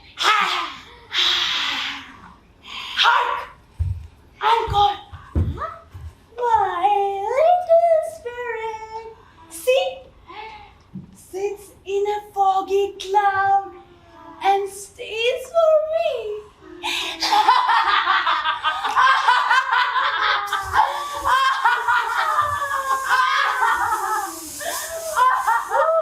Come, Macbeth, she'll soon be back again.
Twice and once the hedge pick won. Happy cries! This time!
Tommy, mine golf. Off the raving saucy shark. Digged in the dark. Leave her off, blaspheming Jew. Gall of golden slips of you. Slivered in the moon's eclipse. Nose of Turk and tiger's lip. Finger of but strangle babe. Ditch delivered by a drab. Make the gruel thick and slab. Add thereto a tiger's chardon. To make the ingredients of our cauldron. Double, toil and trouble. Fire, burn and cauldron bubble. Cool it with a baboon's blood. Then the charm is firm and good. Oh! Well done! I commend your pains, and everyone shall share in the game. And now, about the cauldron sing, like elves and fairies in a ring, enchanting all that you put in.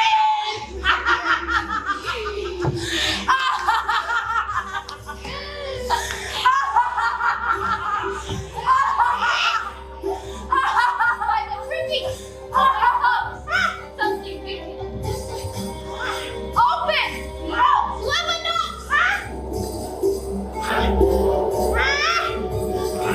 How now, you secret, black and midnight hags?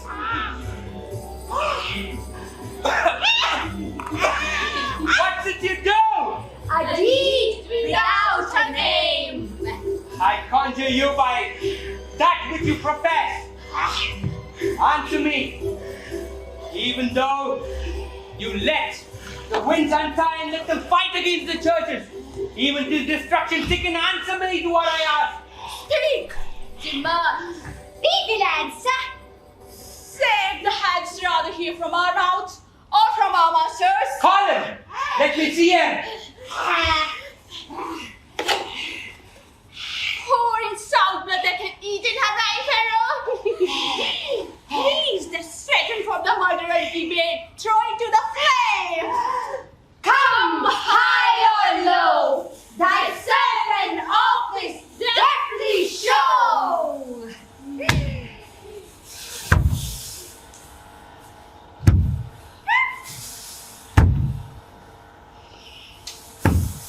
Tell me, thou unknown power. He knows thy thought. Hear his speech, but say thou not. Macbeth! Macbeth! Macbeth! Beware, Macduff! Beware, then a fight! Dismiss me! Enough! Whatever thou art, for thy good caution, thanks. Thou hast harped my fear aright. But one word more. He will not be commanded. Here is another more potent than the first.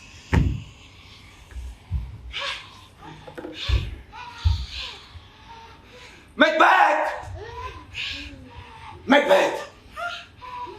Macbeth! Had I 3 years, I'd hear thee. Be bloody bold and resolute. Love to scorn the power of man. For none of woman born shall harm Macbeth. Then live, Macduff! What need I fear thee? Yet, I will make assurance double sure, and take a bond of fate. Thou shalt not live, that I may tell pale-hearted fear it lies, and sleep in spite of thunder. What is this that rises like the issue of a king, and wears upon his very brow the rounded top of sovereignty? Listen, But speak not to it. Be land metal proud and take no care. Who shall to threats or where conspirers are? Macbeth shall never vanquish fear until great bone and boot to hide dancing in hell shall come against him. Aha! That will never be! Who can impress the forest? Bid the tree unfix his earthbound root. Sweet Burmans, good. Rebellious dead, rise never till the Burnham would rise. And our high-placed Macbeth shall live the lease of nature and pay his breath to time and mortal custom. Yet, my heart throbs to know one thing. Tell me, if your art can tell so much, will Banquo's issue ever reign in this kingdom? Seek to know no more! I will be satisfied. Deny me this and an eternal curse fall upon you. Let me know. Show! Show! Show! Show his eyes and grieve his heart! Come like shadows, so depart!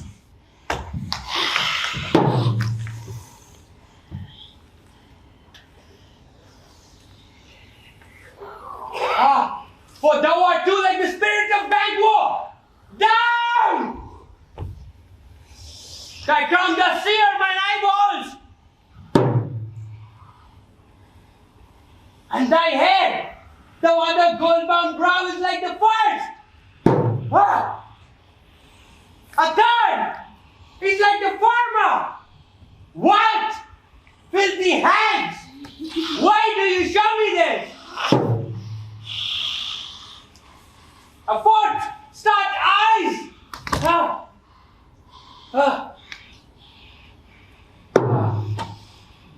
What? Will the line stretch out to the crack of doom? Another yet? A seventh! I'll see no more! I'll see no more! And yet, the eighth appears, who bears a glass which shows me many more. Now I see, it's true, for the blood-boltered Banquo smiles upon me, pointing at them for his. What? Is this so? Aye, sir. All this is so. But why stand back there, the Measley? Come, sisters, cheer me up his sprites and show the best of our delights. I'll the child charm the ear to give a sound while you perform your antic round. That this great king may kindly say, our duties did his welcome pay. I started a yana hake, the meter kali nana. I started a yana hake, the meter kali nana. I started a yana hake, the meter kali nana. I started a yana hake, the meter kali nana. I started a yana hake, the meter kali nana.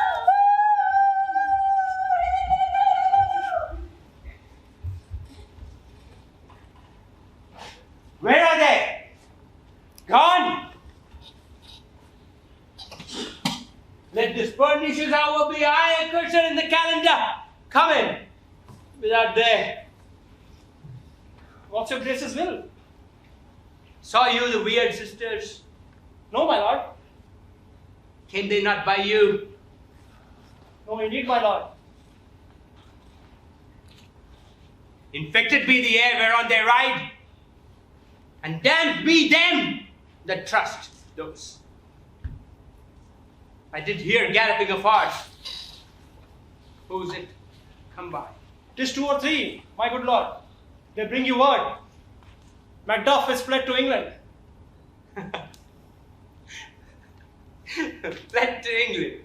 Aye, my good lord. Fled to England! Ah!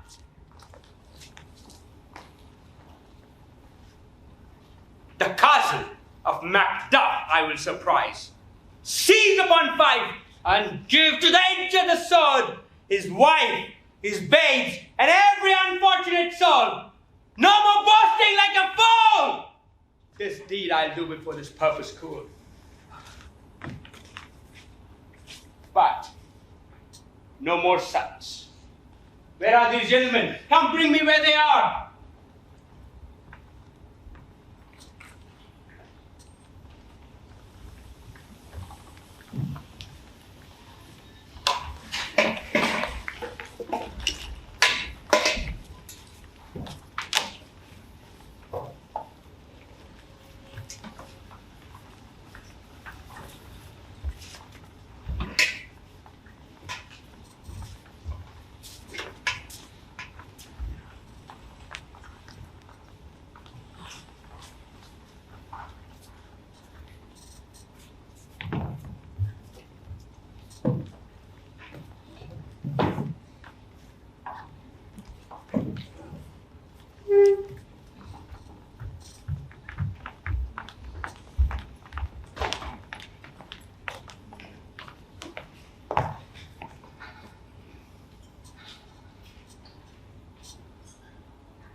What had he done to make him fly the land? You must have patience, madam. He had none. His flight was madness. When our actions do not, our fears do make us traitors. You know not whether it was his wisdom or his fear. Wisdom to leave his wife, his babes, his mansion and his titles in a place from whence himself does fly. He loves us not.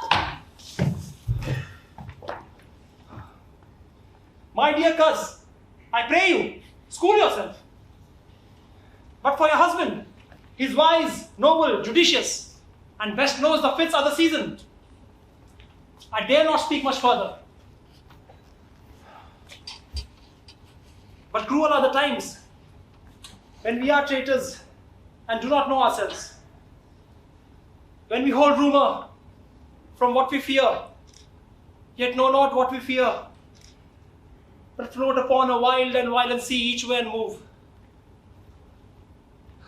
I take my leave of you.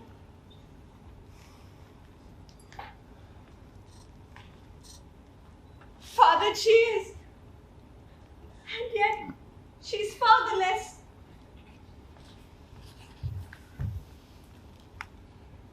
I'm so much a fool. Should I stay any longer? It would be my disgrace and your discomfort. I take my leave at once.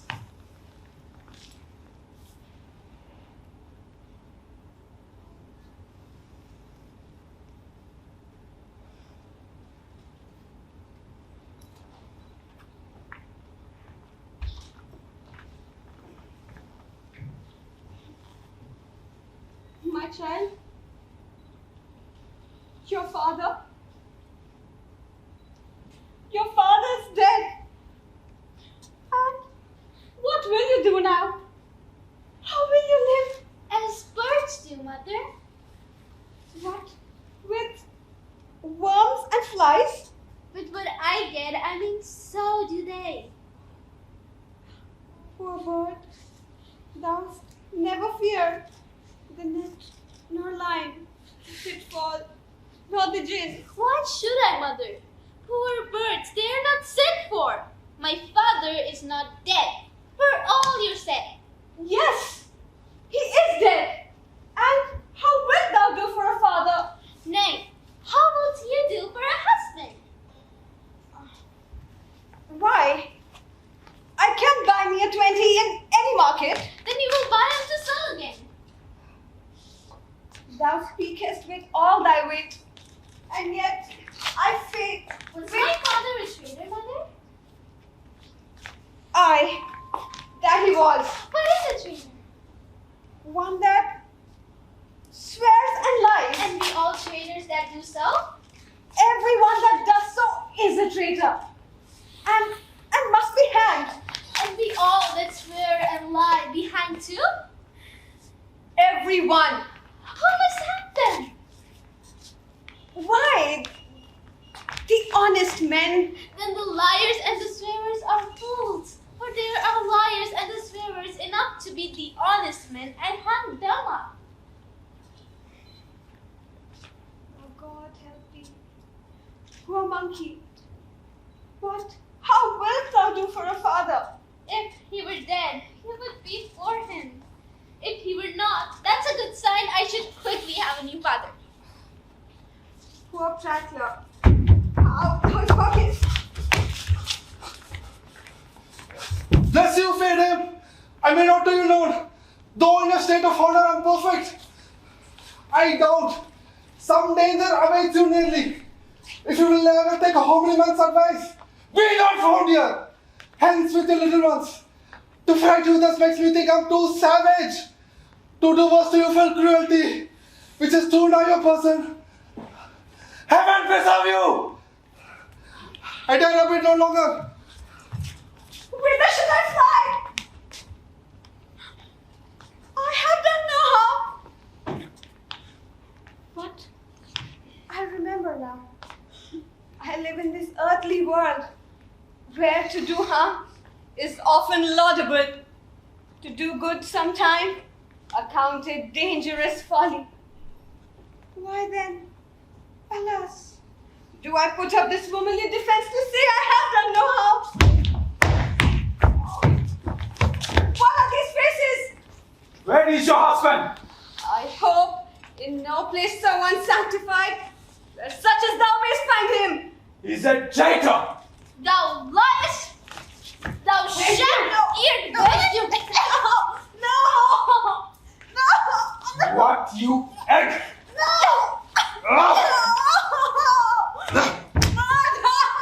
Young fry of treachery. Who has killed me on the runaway and frail?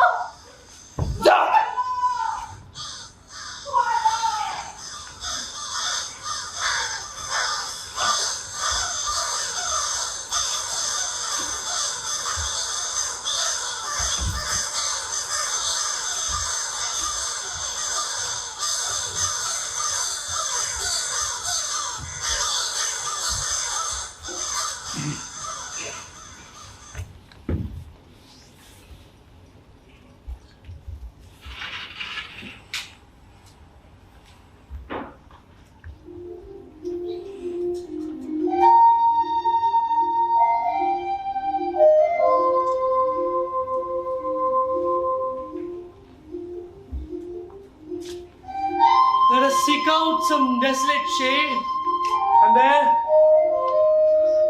weep, our sad bosoms empty. Let us rather hold fast our mortal soul, and like good men bestride that downfallen birthstone. Each new mourn, new widow howl, new orphan cry, new sorrow strike heaven on the face that it resounds as if it felt with Scotland, and yelled out like syllable of dollar. What I believe, I'll wail. What no, believe. And what I can redress, when I shall have time to, friend, I will. What you have spoke, it may be so, perchance. This tyrant, whose soul named blisters her tongue, was once thought honest. You have loved him well. He hath not touched you yet.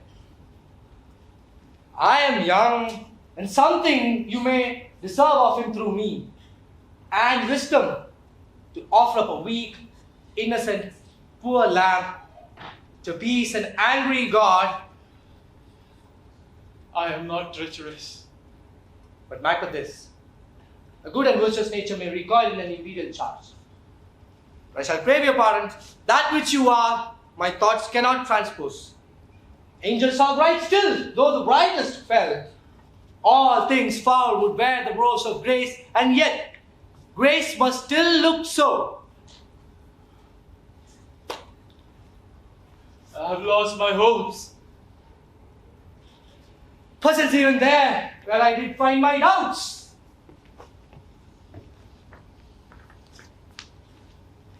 Why in that rawness left you wife and child. Those precious motives, those strong knots of love, without leave taking. I pray you let not my jealousies be your dishonors, but mine own safeties. You may be rightfully just, whatever I shall think. Bleed, poor country. Great tyranny, lay thou thy bases sure. For goodness dare not check thee. Wear thou thy wrongs, the title is of fear. Fare thee well, Lord. I would not be the villain that thou thinkest. For the whole space that's in the tyrant's grasp, and the rich east to boot. Be not offended. I do not speak in absolute fear of you. I think our country sinks beneath the yoke. It weeps, it bleeds, and each new day a gash is added to her wounds. I think withal there would be hands uplifted in my right. And here from gracious England have I offer of goodly thousands. But for all this, when I shall rest upon the tyrant's head, or wear it on my sword, my poor country shall have more vices than it had before, more suffer, more sundry ways than ever that shall succeed him. And what should he be?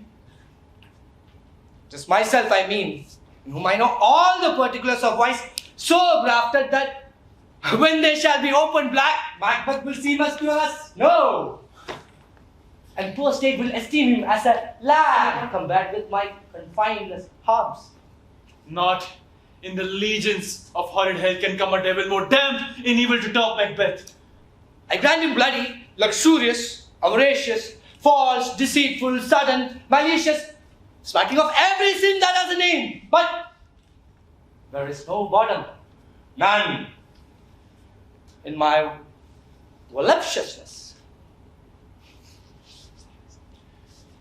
Your wife, your daughters, your matrons, your maids could not fill up the cistern of my lust. And my desire, all continent impediments would overbear that did oppose my will. Then a Macbeth than such a one to reign. Boundless intemperance in nature is a tyranny. It hath been the untimely emptying of happy thrones and fall of many kings. But fear not yet to take upon you what is yours. You may convey your pleasures in spacious plenty, and yet seem cold. The time you make so hoodwink. We have willing dames enough. There cannot be that vulture in you to devour so many, as will to greatness will dedicate themselves, finding it so inclined. With this, there grows my most ill-composed affection, such a staunch lust avarice that, were I king, I should cut off the nobles of the lands, desire his jewels and this other's house, and my more having would be as a sauce to make me hunger more. That I should force quarrels unjust among the good and loyal, destroying them for their wealth. This avarice sticks deeper, grows with more pernicious root than summer seeming lust. It hath been the sword of our slain kings. But fear not yet to take upon you what is yours. Scotland hath enough poisons to fill up your will of your mere own. All these are potables with other graces weighed. But I have none. The king becoming graces, such as justice, temperance, verity, stableness, bounty, perseverance, mercy, lowliness. I have no relish of them, but abound in each division several crimes, acting in many ways. Nay, had I power, I should pour the sweet milk of concord into hell, abroad universal peace, confound all unity on earth.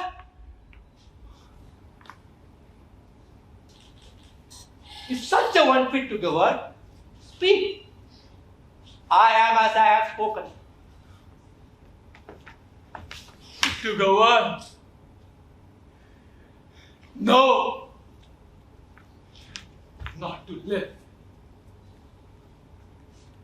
O nation miserable, with an untitled bloody serpent, when shalt thou see thy wholesome days again? Since that the truest of thy throne with his own interdiction stands accursed, and does blaspheme his breed. Thy royal father was the most sainted king. The queen that bore thee, oftener upon her knees than on her feet, died every day she lived. Fare thee well, Lord. This evil thou repeatest upon thyself, and banished me from Scotland. O my breast, thy hope ends here. Macduff! This noble passion, this child of integrity, hath from my soul wiped off the black scruples, reconciled my thoughts to thy good truth and honor. Devilish Macbeth, by many of his traits, sought to bring me into his power, and modest wisdom plucks me from overcourageous taste. But God deal between thee and me, for even now I put myself to thy direction and speak mine own detraction. Here observe the taints and plagues I laid upon myself, strangers to my nature.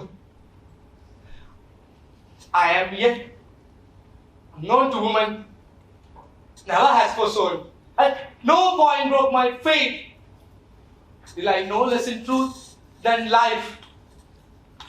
Don't betray the devil to his fellow. My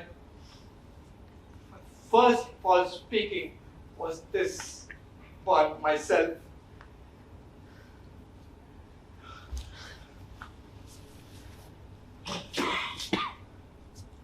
What I truly am is thine and my poor country's man.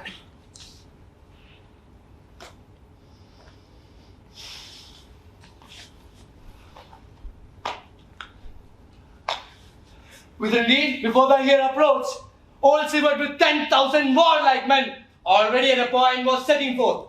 Now we'll together, and our chance of goodness will be like a warranted quarrel.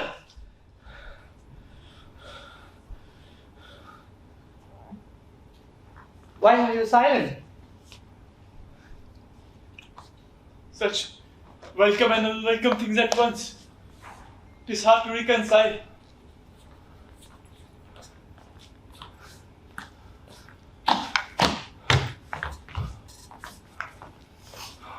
See who comes here. My countryman, yet I know him not. My ever gentle cousin. Welcome hither. I know him now. Good God, betimes remove the means that makes us strangers. Sir, come in. Stand Scotland where it did. Alas, poor country. Almost afraid to know itself. It cannot be called a mother, but our grave, where nothing but who knows nothing is once seen to smile. Our relation too nice, yet too true. What's the newest grief? That of an hour's age doth hiss the speaker. Each minute teems a new one. How does my wife? Why? Well. And all my children? Well too. The tyrant had not battled at their peace. No. They were well at peace when I did leave him. Be not a niggard of your speech. How goes it? When I came hither to transport the tidings which I have heavily borne, there ran a rumor of many worthy fellows that were out, which was to my belief, witness the rather, for that I saw tyrant's power afoot. Now is the time to help. Be there comfort. We are coming thither. Gracious England has lent us good silver and 10,000 warlike men. An older and a better soldier, none that Christendom gives out. Wish I could answer this comfort with the like. But I have words that should be howled out in the desert air, where hearing should not last them. What concerns thee? The general cause, or is it a free grief due to some single breast? No mind that's honest, but in it share some woe. Though the main part pertains to you alone. If it be mine, keep it not from me. Quickly let me have it. Let not your ear despise my tongue forever, which shall possess them with the heaviest sound that ever yet they heard. I guess that it. Your castle is surprised. Your wife and babes savagely slaughtered. To relate the manner whereon the quarry of these murdered deers, to add the death of you. Merciful heavens! All my children, Wife, children, servants, all that could be found. my wife killed too. I have said. Be comforted. Let's make us medicines of our great revenge to find this deadly grief. He has no children. All my pretty ones. Did you say all? Oh, Helkai. All my pretty chickens and their dam at one fell swoop. Disputed like a man. I shall do so. But I also must feel it as a man. I cannot but remember things that were more precious to me. Did heaven look upon and did not take their part? Sinful Magda.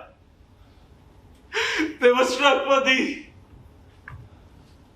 Not for their own demerits, but for thine. Fell slaughter on their souls.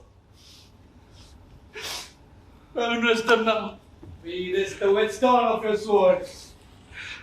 Let grief convert to anger. Blind not the heart, and raise it! I could play women with my eyes and braggart with my tongue. But gentle heavens, cut short all intermissions. Front to front bring thou this fiend of Scotland and myself. And within my sword then set him. If he escapes, I will forgive him too.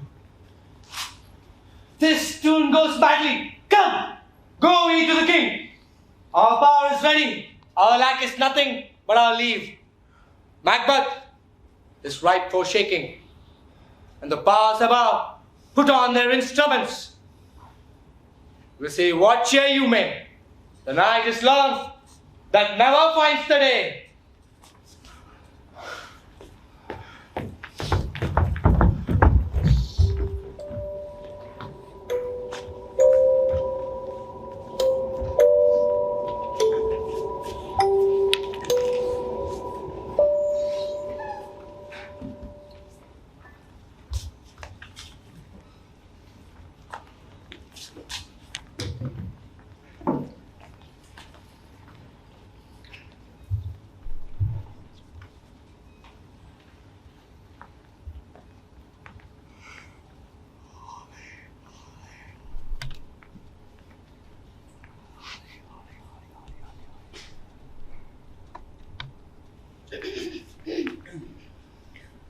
I have 2 nights watched with you, but can perceive no truth in your report. When was it she last walked? Since His Majesty went into the field, I have seen her rise from her bed, throw her nightgown upon her, unlock her closet, take forth paper, fold it, write upon it, afterwards seal it.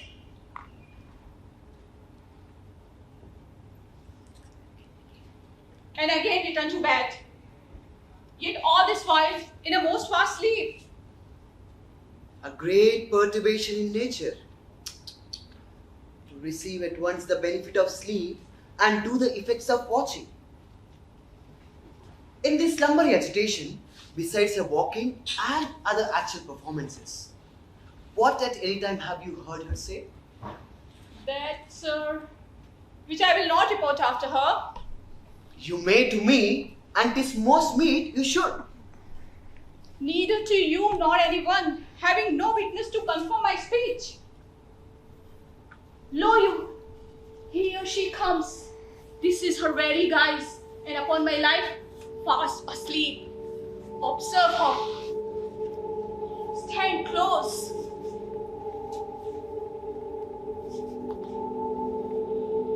How came she by that light? Why? It stood by her. She has light by her continually. Tis her command.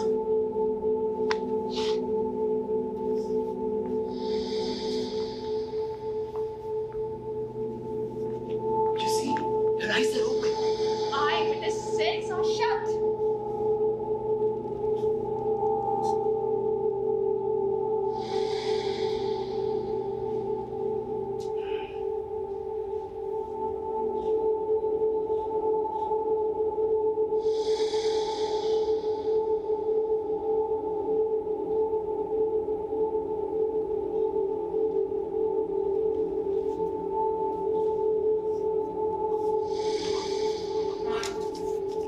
What is it she does now?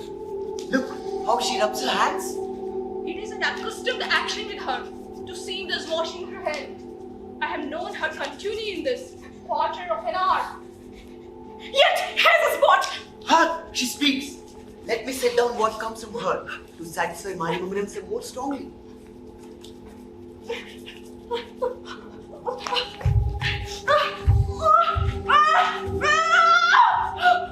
Out! Damn spot! Out, I say!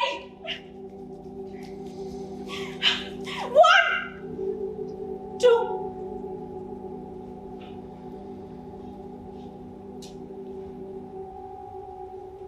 Why then? 'Tis time to do it. Hell is murky. 5, my lord. 5? A soldier and a field? What need we fear? Who knows it now? When none can call our power to account. Yet, who would have thought the old man would have had so much blood in him? Do you mark that?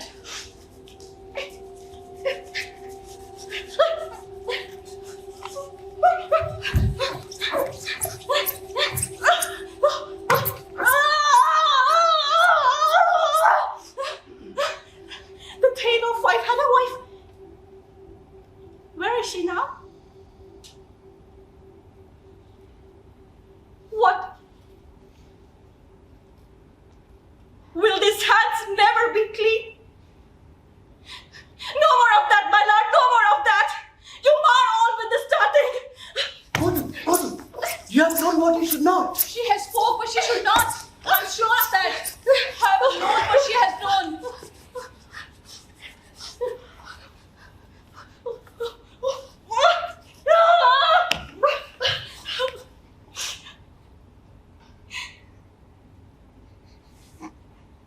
Here's the smell of the blood still. All the perfumes of Arabia will not sweeten this little hand.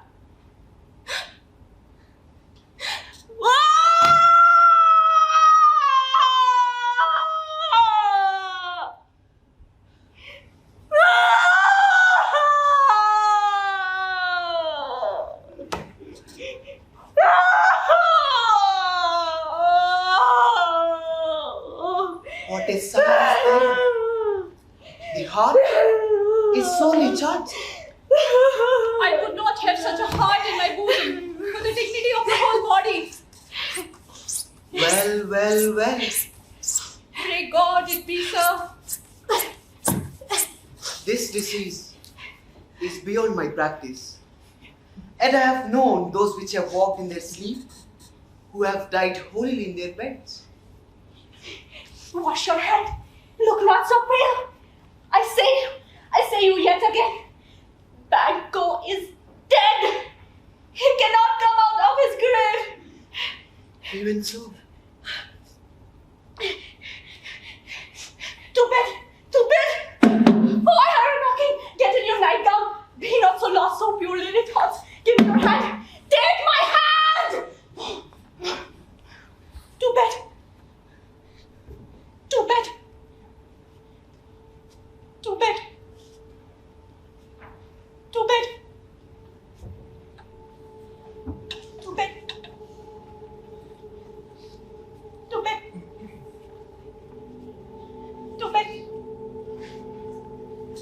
To bed. To bed. To bed. Will she go now to bed? Directly. Foul whisperings are abroad. Unnatural deeds do breed unnatural troubles. Infected minds to their deaf pillows will discharge their secrets.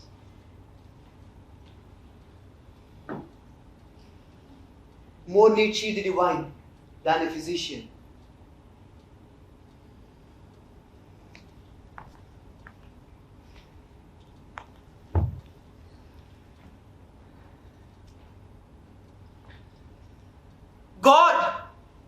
God forgive us all. Look after her. Remove from her the means of all annoyance and still keep eyes upon her.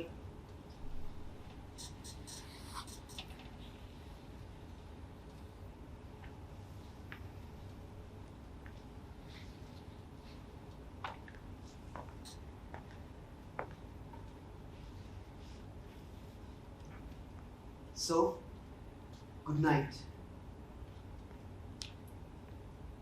My mind she has mated, and amazed my sight. I think, but dare not speak. Good night, good doctor.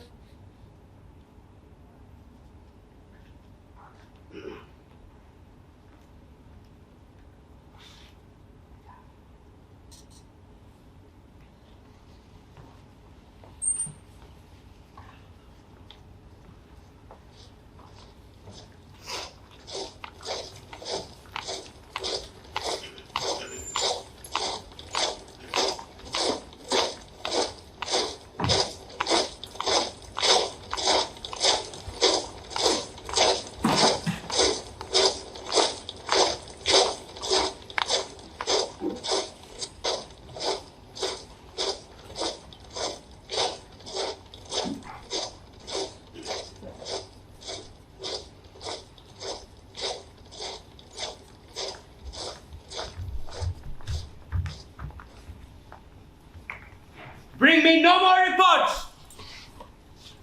Let them fly, all. Till Burnham Wood removed to Dunsinane, I cannot taint with fear.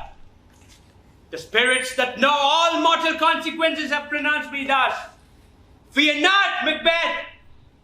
No man that's born of woman shall ever have power upon thee. Then fly, false things, and mingle with the English epicures. The mind I swear by, and the heart I bear, shall never faint and never sag with doubt and fear.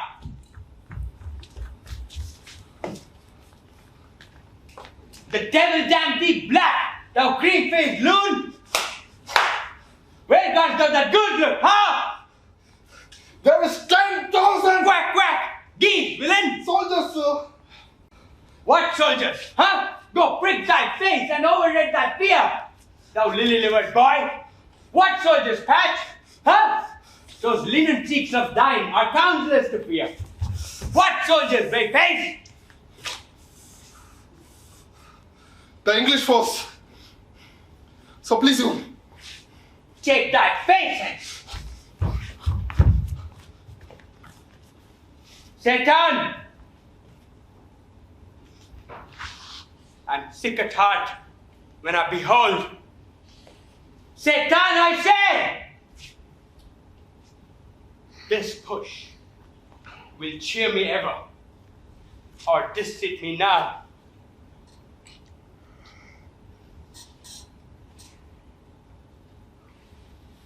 I've lived long enough, and my way of life has fallen into the sea, the yellow leaf, and that which should accompany old age. As honor, love, obedience, troops of friends I must not look to have, but in their stead curses, not loud but deep. Mouth honor, breath which the poor heart would fain deny and dare not. Satan!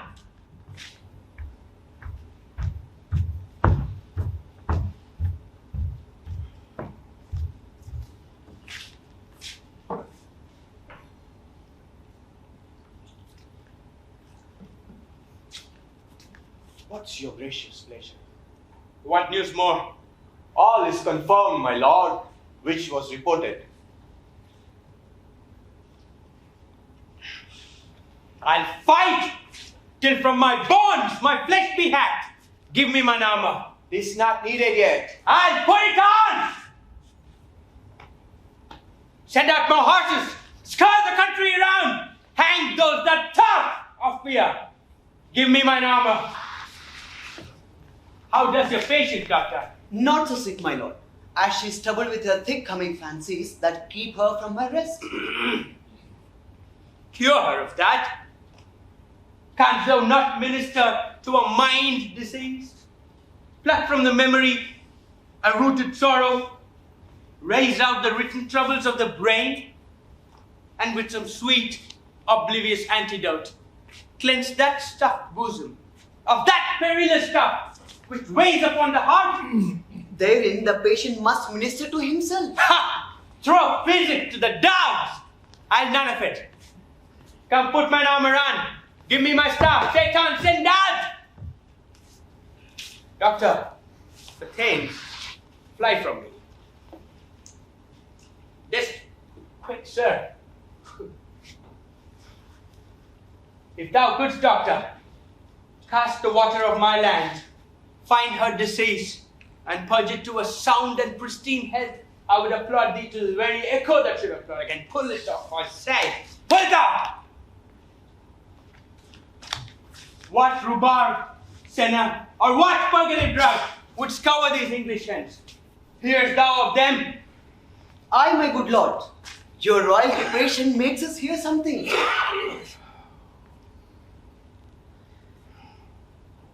Till Burnham Wood, removed to Dunsinane, I shall not taint with fear. Bring it after me.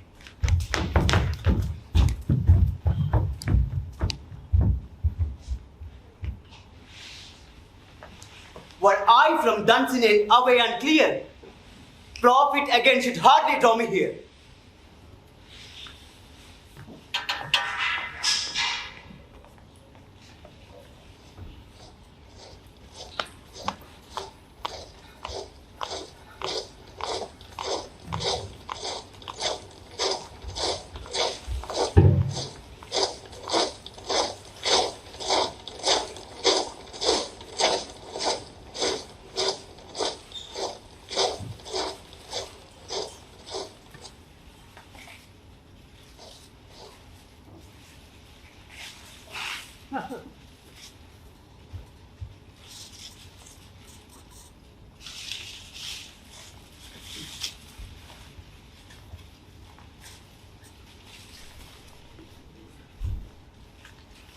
Cousins, I hope the days are near at hand.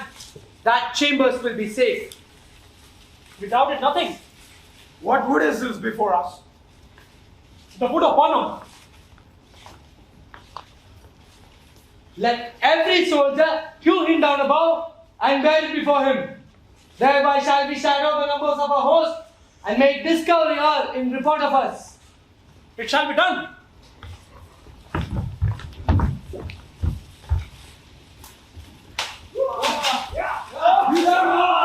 What is one step aside and keep still, wrestling, and we'll endure us stepping down before it.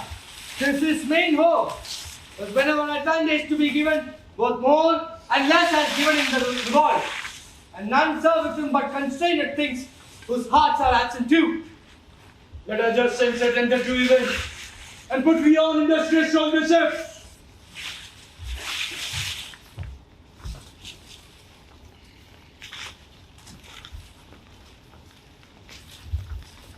The time approaches that we with due death shall make us know what we shall say we have and what we owe. Not speculative they unsure hopes relate, but sudden issue strokes must arbitrate. Towards which advance the war! Yeah!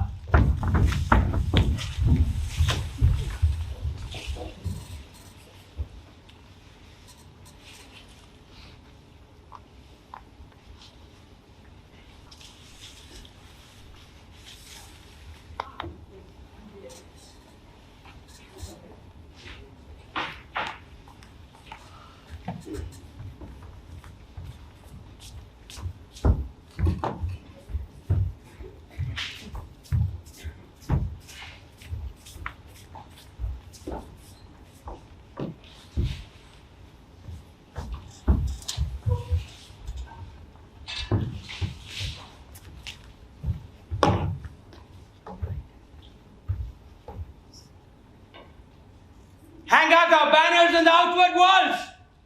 The cry is till they come. Our castle strength will laugh us each to scorn. Here, let them lie, till famine and the ague eat them up. Were they not forced with those that should have been ours, we might have beat them backward home, beard to beard. What's that noise? It is the cry of women, my good lord. I've almost forgot the taste of fears. Time has been when my senses would have cooled to hear a night trick, and my fellow fair would at a dismal treatise rouse and stir as if life were in it. I've supped full with horrors, direness, familiar to my slaughterous touch cannot once start me.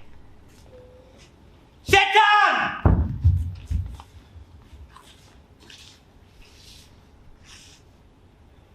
Wherefore the cry? The queen, my lord, is dead.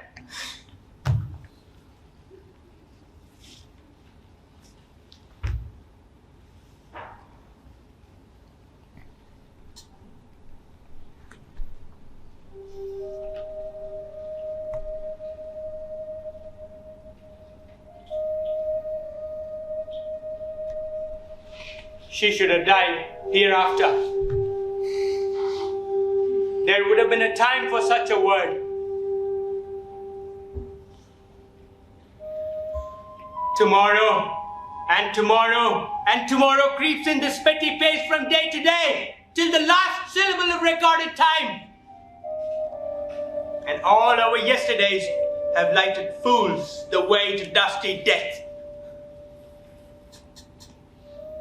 Out, out, brief candle. Life's a walking shadow. A poor player who struts and frets his hour upon the stage and then is heard no more. It is a tale. It is a tale told by an idiot, full of sound and fury, signifying nothing.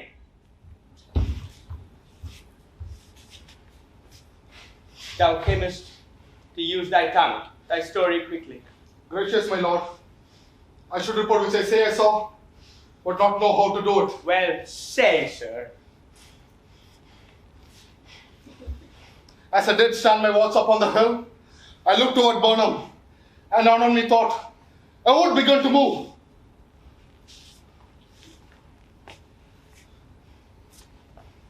Liar and slave!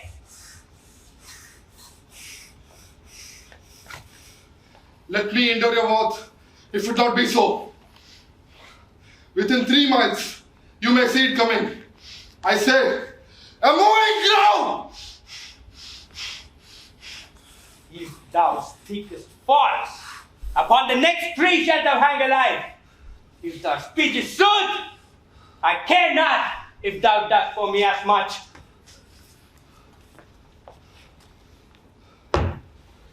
I pull in resolution, and doubt the equivocation of the fiend that lies like truth.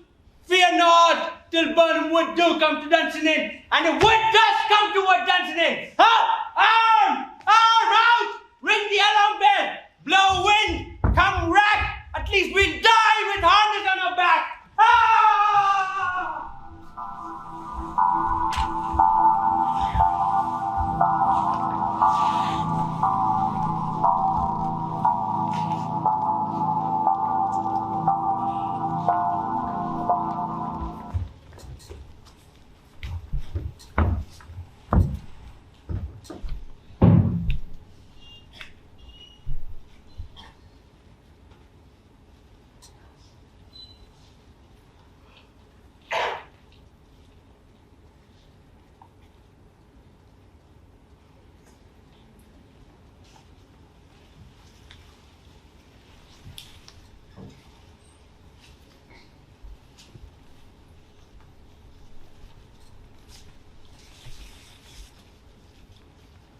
Now near enough. Throw down your leafy screens and show like those you are. Worthy uncle, shall with my cousin, your right noble son, lead our first battle. Worthy Macbeth, and we shall look upon what else to do, according to our order. Farewell then. Do we but find the tyrant's power tonight? Let us be beaten if we cannot fight. Make all our trumpets speak. Give them all breath. Those clamorous harbingers of blood and death.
Either thou, Macbeth, or else my sword with an unbent edge, I see the gain unneeded.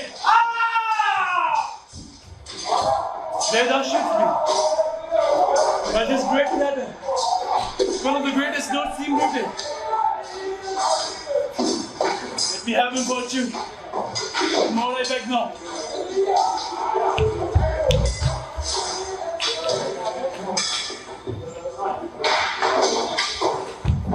This way! Tyrants people on both sides do fight. Noble kings with bravery in the war. Did they almost itself a little. We have met with the force who will strike beside us. Enter, sir, the castle.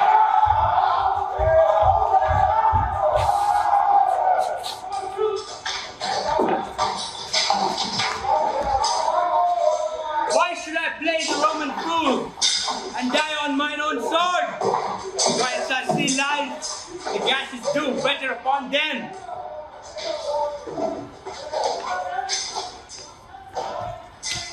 Turn, hellhound! Turn! Of all men else I have avoided thee. Get thee back.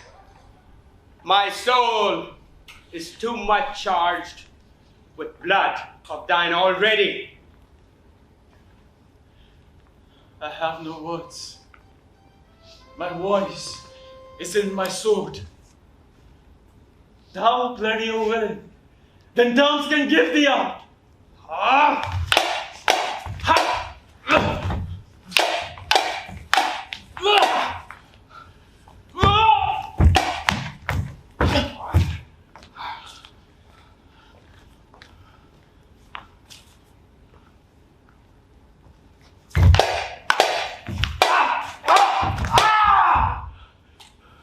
Thou losest labor!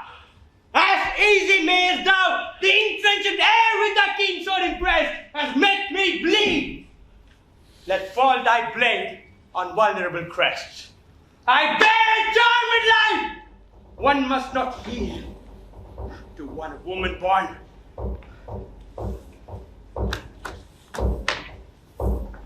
Despair thy child, and let the angels, whom thou still hast served, tell thee, Macbeth was from his mother's womb, untimely ripped. Ah! Accursed be the tongue that tells me so! For it will count my better part of man. And be these juggling fiends no more believed that palter with us in a double sense, that make the word of promise to our ears and break it to our hope. I will not fight with thee. And yield thee, coward! Live to be the show in the gaze of the time. We'll have thee as rare monsters are, painted upon a pole, and under it, here you may see the tyrant. I will not yield. I will not yield to kiss the ground before young Malcolm's feet and to be baited with the rabble's curse. Though Burnham wood be come to Dunsinane and thou opposed, yet I will try the last. Before my body I throw my warlike shield. Lay on, Macduff! Damned be him that first cries, hold! Enough!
I would the friends we missed were safe arrived. Some must go off. And yet, by these I see so great a day like this as simply what? Macduff is missing. So is your noble son. Your son, my lord, has paid a soldier's debt He only lived but till he was a man. The wish no sooner had his prowess confirmed in the unshrinking station where he fought. But like a man he died. Then he's dead. Aye, and brought off the field. Your cause of sorrow must not be measured by his birth, for then it had no end.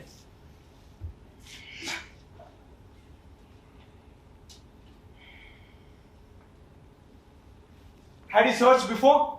Aye, on the front. Why then? God's soldier be he. Had as many sons as our heirs, I wouldn't wish them to a fairer death. And so is Nelly's note. He is worth more sorrow, and that we shall spend for him. He's worth no more. They say he parted well and paid his score. God be with him.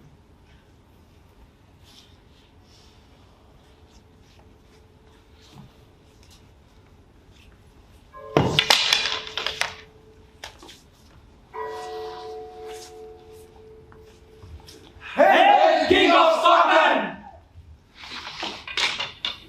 We shall not spend a large expense of time before we reckon with your several loves and make us even with you. My days and kinsmen.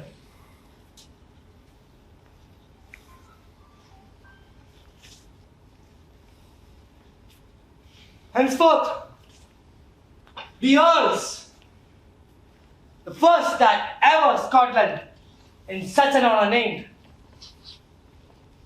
What's more to do, that would be planned us newly with the time, as calling home our friends exiled abroad, that flood the snares of watchful tyranny, producing forth the cruel ministers of this dead butcher and his fiend-like queen, who as it is thought, by self and violent hands, took off her life. This, and what needful else, by the grace of grace, we shall perform in measure, time, and place. So thanks to all of us, and to each one whom we invite to see us crowned at Scone. King of Scotland!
Music.